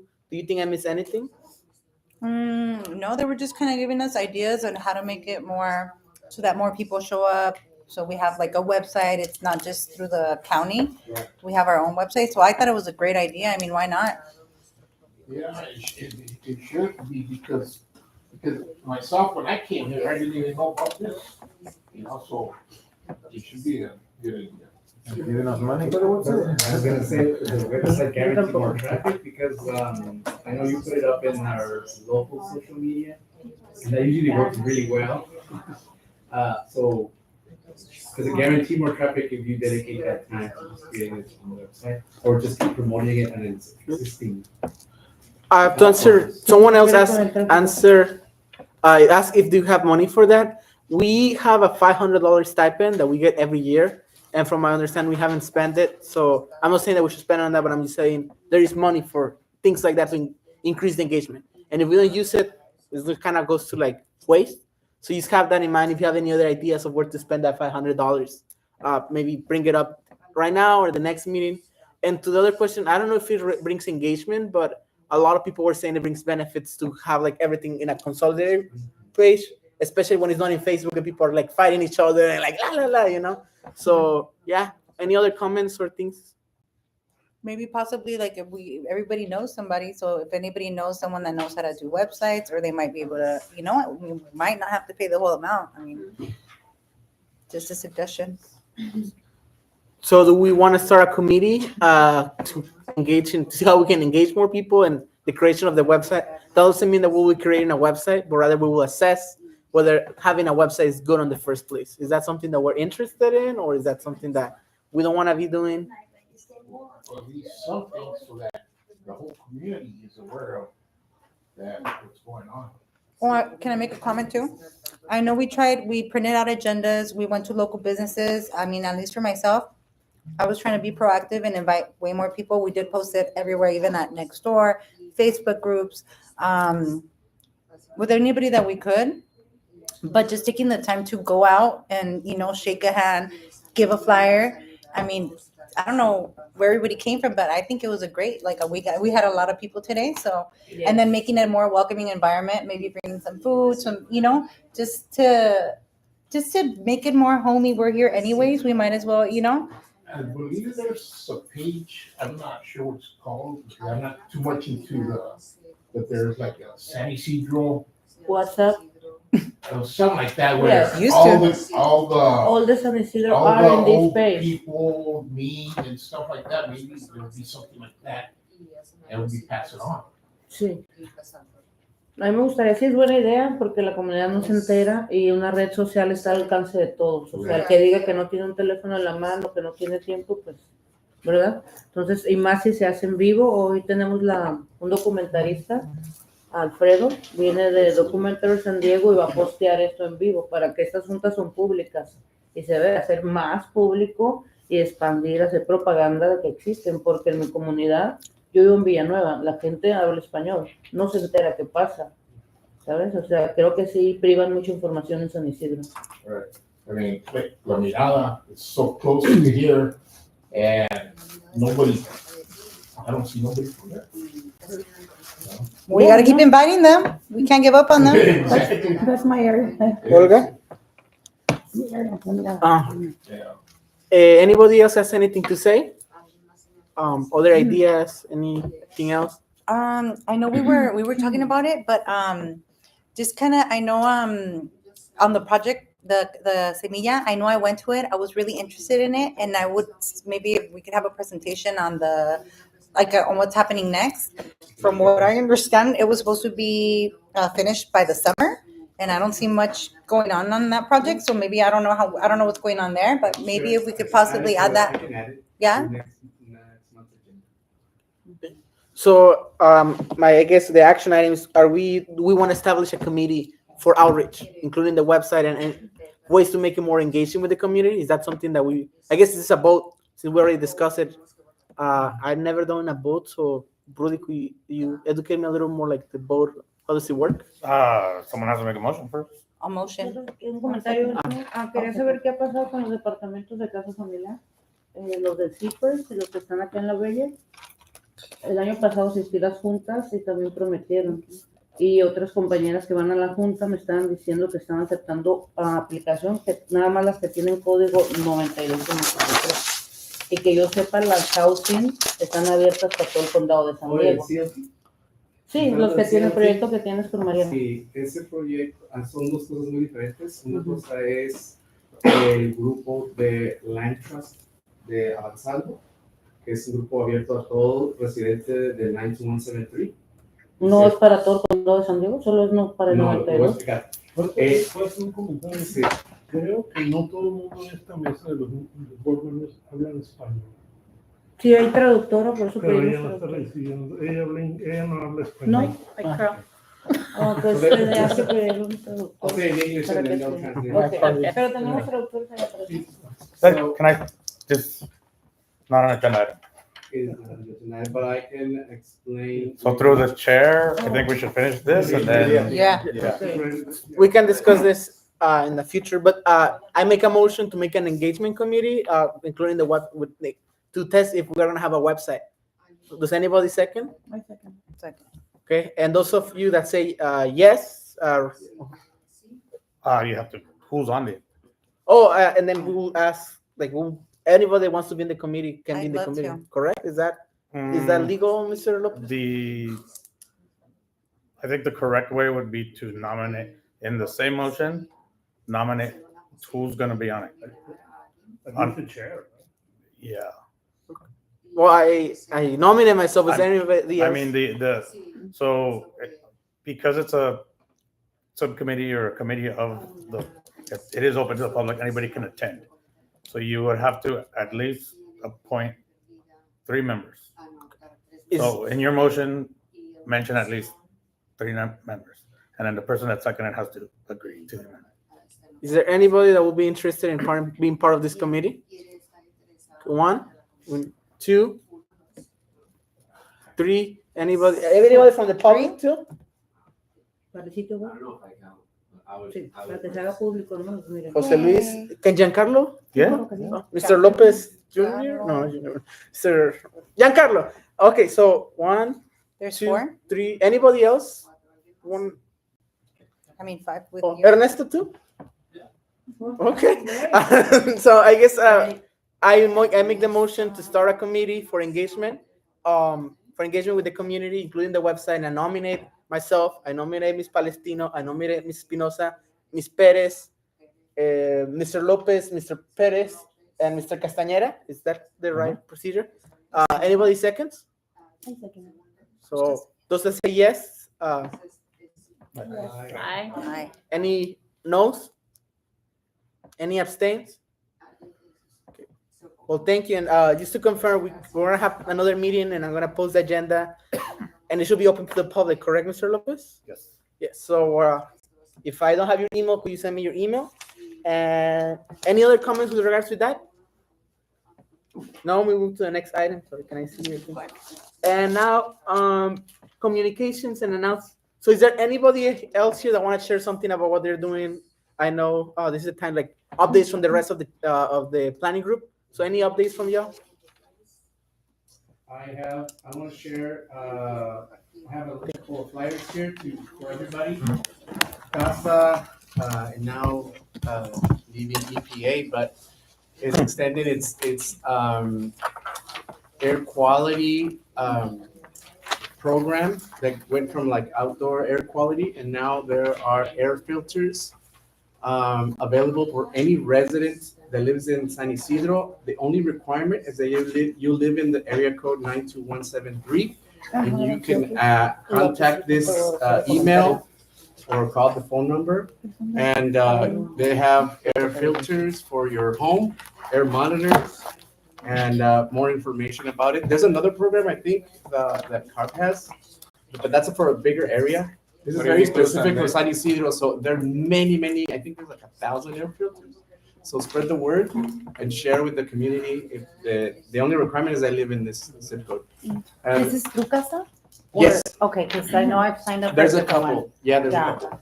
I got the one, they have them, because I got the one from APCD already. so- APCD has it. I think it's a bigger area. This is specifically big.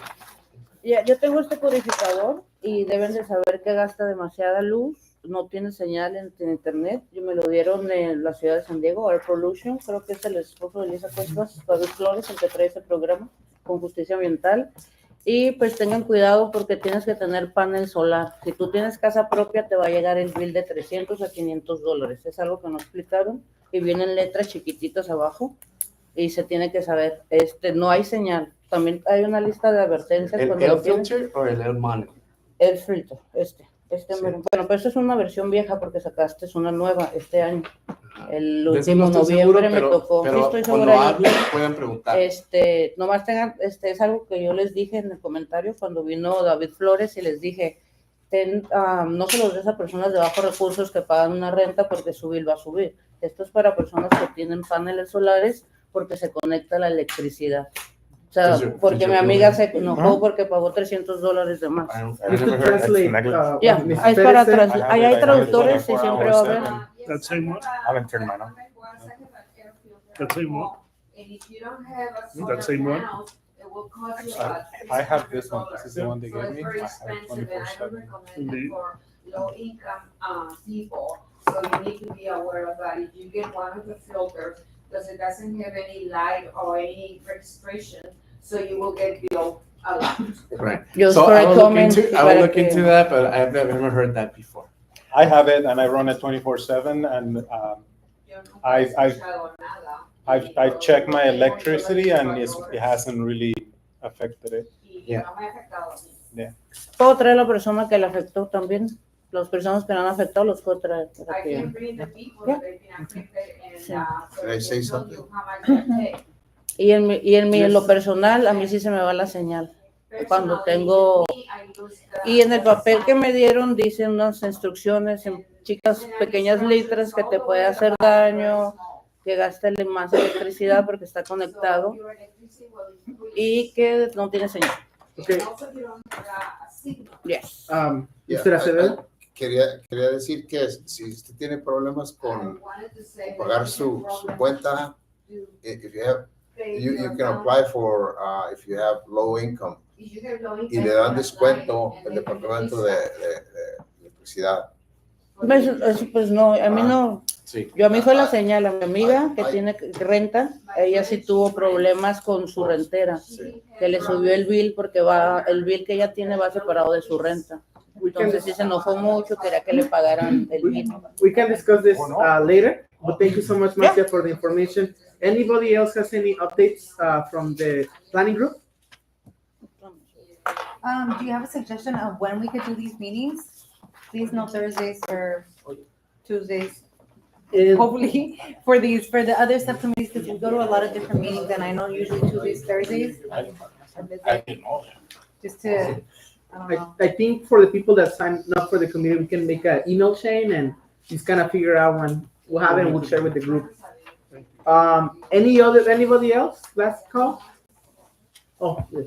So on March 23rd, I will be doing like a little protest down again at the sewer treatment because I went today. It's just bad out there, and there's trash.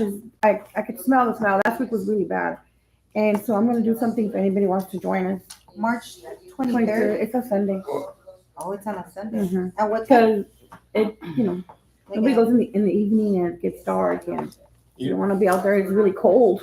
You know, I went to that meeting we had the Civic Center for the air. Mhm. I mean, they didn't say nothing. They spent more time on that gentleman that did all the surveys and of the ocean and whatever, and they never talked about what they're gonna do. They were gonna bring some pipe that broke, and it was gonna be a while before they fixed it. But that committee didn't say much about what they're gonna do. City of Coronado was there, you were there, you left early, and it Was there public comment after I left? yeah, and And who spoke? Did you speak?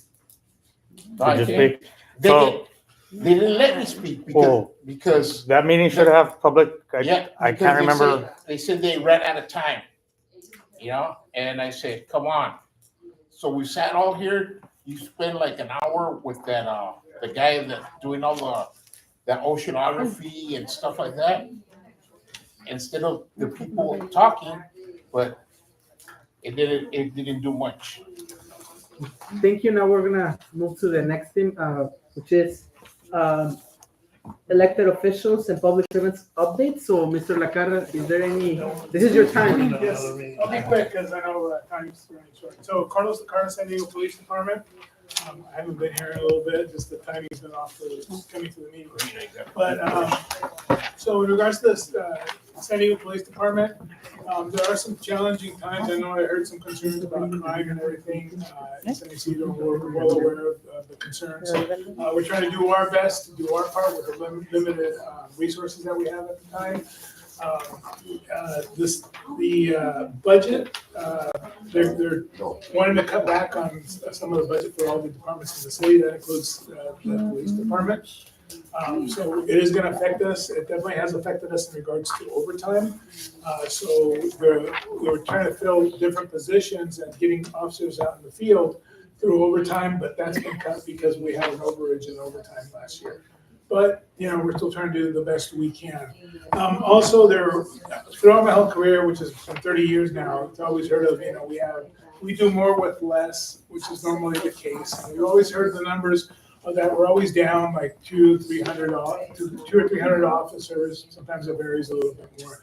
But this new chief of police has now is more data driven.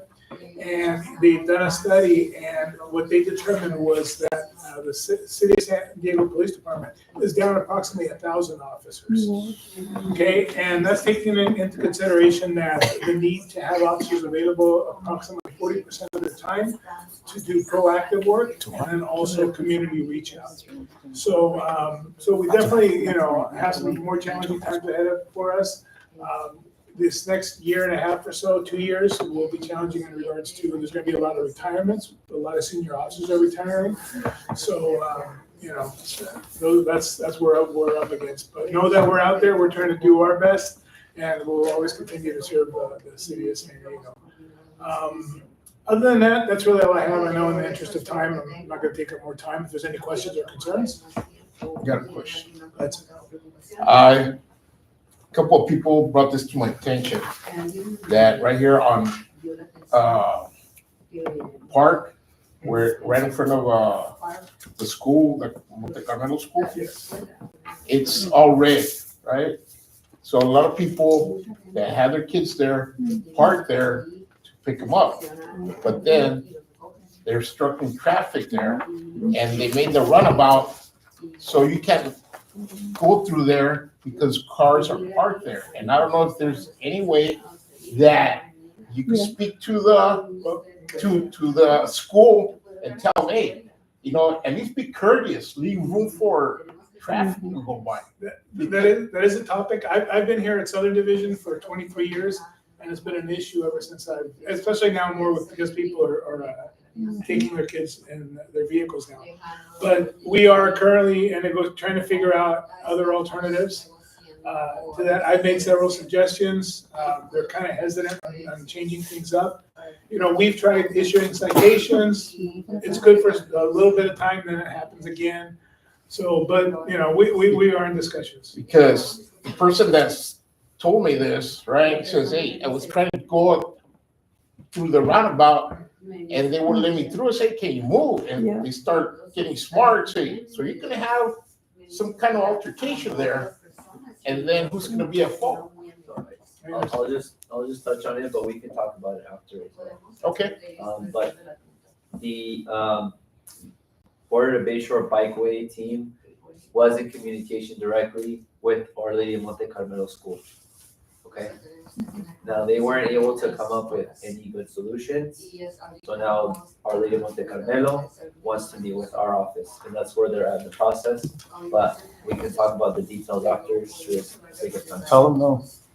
Just stay out of the roundabout. Yeah, and take out the roundabout, and the traffic could still be. I already told them to. You can't turn right. Well, and the problem Might is the other one. because the school has been here for a long time. and they kind of feel like they're kind of grandfathered clause into it. So that's why they're kind of hesitant on making changes, but we're trying to do our best to negotiate with them. But, you know, it hasn't worked to this point. No, it It's hasn't. 3 years. But we'll see. Yes. Where can we go as community to go and talk about that? Is it to the meeting with you guys or like some community meeting or just everywhere? About what? Going down that street, that park, because you can't go down sometimes. You just can't. There's cars coming up. The cars are parked right there. The only thing I can Can we suggest do? is, I mean, I'm well aware of it. Where Our to- division is well aware of it. Mhm. It's just a matter of hoping people come up with solutions I do want to do and one so bad. follow the recommendations. Hasta la hora que sale. You know, we have issued citations in the past and, you know, like I say, it works for a little while, then it goes right back to it. We shouldn't be wasting our resources on doing that. There should be a solution and then there should just be It followed. should be courtesy. That's all. All it takes is courtesy. Exactly. Yeah. And they don't want to. And I agree. But, you know, we're working on it, so, okay? Sorry, another one. When are you doing a cafecito in the community? Oh, I don't know, we'll have to discuss that. Okay. Yeah, we'll discuss it and we'll put it out. Okay? Thank you so much, That's all. Mr. La Cara. Thank you very much. Lucero couldn't make it, but I'm gonna give a quick summary of what she told me to say. But basically, and I will send this email to everybody on the board with the whole details. But there is gonna be a lot of cuts in the budget, so I will send you the specific ones in the email because it's like a lot of them. There is also gonna be a new shelter opening with the San Diego Housing Commission and Catholic Charities in downtown. So just letting you know, there's gonna be a new shelter, and it's gonna have around 1,630 traditional shelter beds, and up to 770 tent spaces in the safe sleeping program. Major Gloria also sponsoring a state bill to streamline encampment abatement on Caltrans property. So basically, with all the property that is part of the state that the city cannot do anything, they're trying to introduce a bill so they can work together. And that's pretty much it. I'll send you the whole details through text, through email. And then we have Giancarlo. This is your time. Okay, I will also go quick. I want to point out there's a QR code on the flyer form I just gave you. I'm gonna explain what that is, and afterwards I encourage you all to sign up.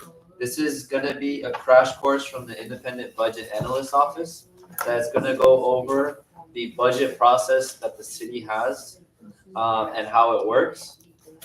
When we have these conversations, we a lot of times talk about use words like underrepresented, underserved, and all those things come back to money, right? If you have a service, it costs money. If you have streets, you have lights, if you have infrastructure, all those things take financing and priorities in the budget.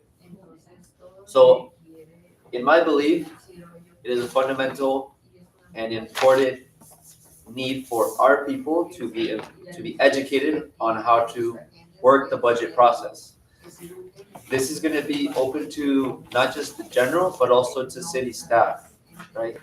And it's going to be on Zoom. So it should be very easy. If you need help to sign up for it, I would help you afterwards, and you can just we can work through it together to sign you guys up. Again, March 20th at 5. The second thing that I'll just point out for the sake of time is on the note of the budget cuts. This is going to be something that I'll just highlight for you and will probably be mentioned in Lucero's email as well. Look at point number 5. Effective February 21st of 2025, so this past month, the Transportation Department will no longer be evaluating requests for new traffic infrastructure that is non-safety related. If you flip on the back of the page, you will see what kind of infrastructure this means. And Mr. Farias, I know this is not going to make you happy, but this includes evaluations for sidewalks, traffic signals, signage or striping that's non-safety related, bicycle facilities. Oh, good thing we got ours in. Guardrails and streetlights. Actually, sorry to cut you off, Rudy, but some of the requests that were made and have not been fulfilled, but were approved, many of those are being canceled. So again, going back to the words and the ideas here about unrepresented, underserved, and infrastructure was already created in other parts and is now on the wait list for us. It creates an even more severe problem for our communities that have been in the waiting process for these type of infrastructure needs. And I mention these things out of the sake of transparency for all y'all, and because I know there is a way for you to educate yourself on this QR code. So I will leave you with that. If you have any other questions on any of the other points, feel free to ask. Yeah. Sí, claro. No puedo decir en español. Sí. Con lo nuevo que se está construyendo de lo de las bicicletas, hay otros problemas que están saliendo ahorita. En el camellón que hicieron en medio, aquí en la Bayer, enfrente de, entre la clínica y el trolley, donde está el camellón en medio, se está hundiendo, no solo un patchwork, hundiendo. Por si no se han fijado, pegado al camellón del medio. Y está peligroso. Pasa un camión grande, ahí se va a hundir más. Está ya haciéndose así. No es patchwork, es así largo, pegado. It'll be a sinkhole. Can we translate it? What I can hear is that in front of the clinic, And there is something that is A going medium. down, like a sinkhole. And if a truck passes by there, it will be a big hole, and that is a big problem that we have. I think that's what I have. Yeah, it's caused for the construction of the new cyclovia. Oh, it's just. Because we didn't have it holes over there. Safety infrastructure. It's probably the apartments. A bike lane ain't gonna do that. Apartments. Yeah, it's because there was a lot of heavy trucks going through there, like when they're the park, everybody was going through there to get smite and go up. I mean, you're carrying over 80,000 pounds on those trucks. And you had quite a bit of trucks going through there. Yeah. And then the pump that did the concrete for these apartments, those are heavy pumps and all the concrete trucks, so they wore it down. Are you guys supposed to go through that?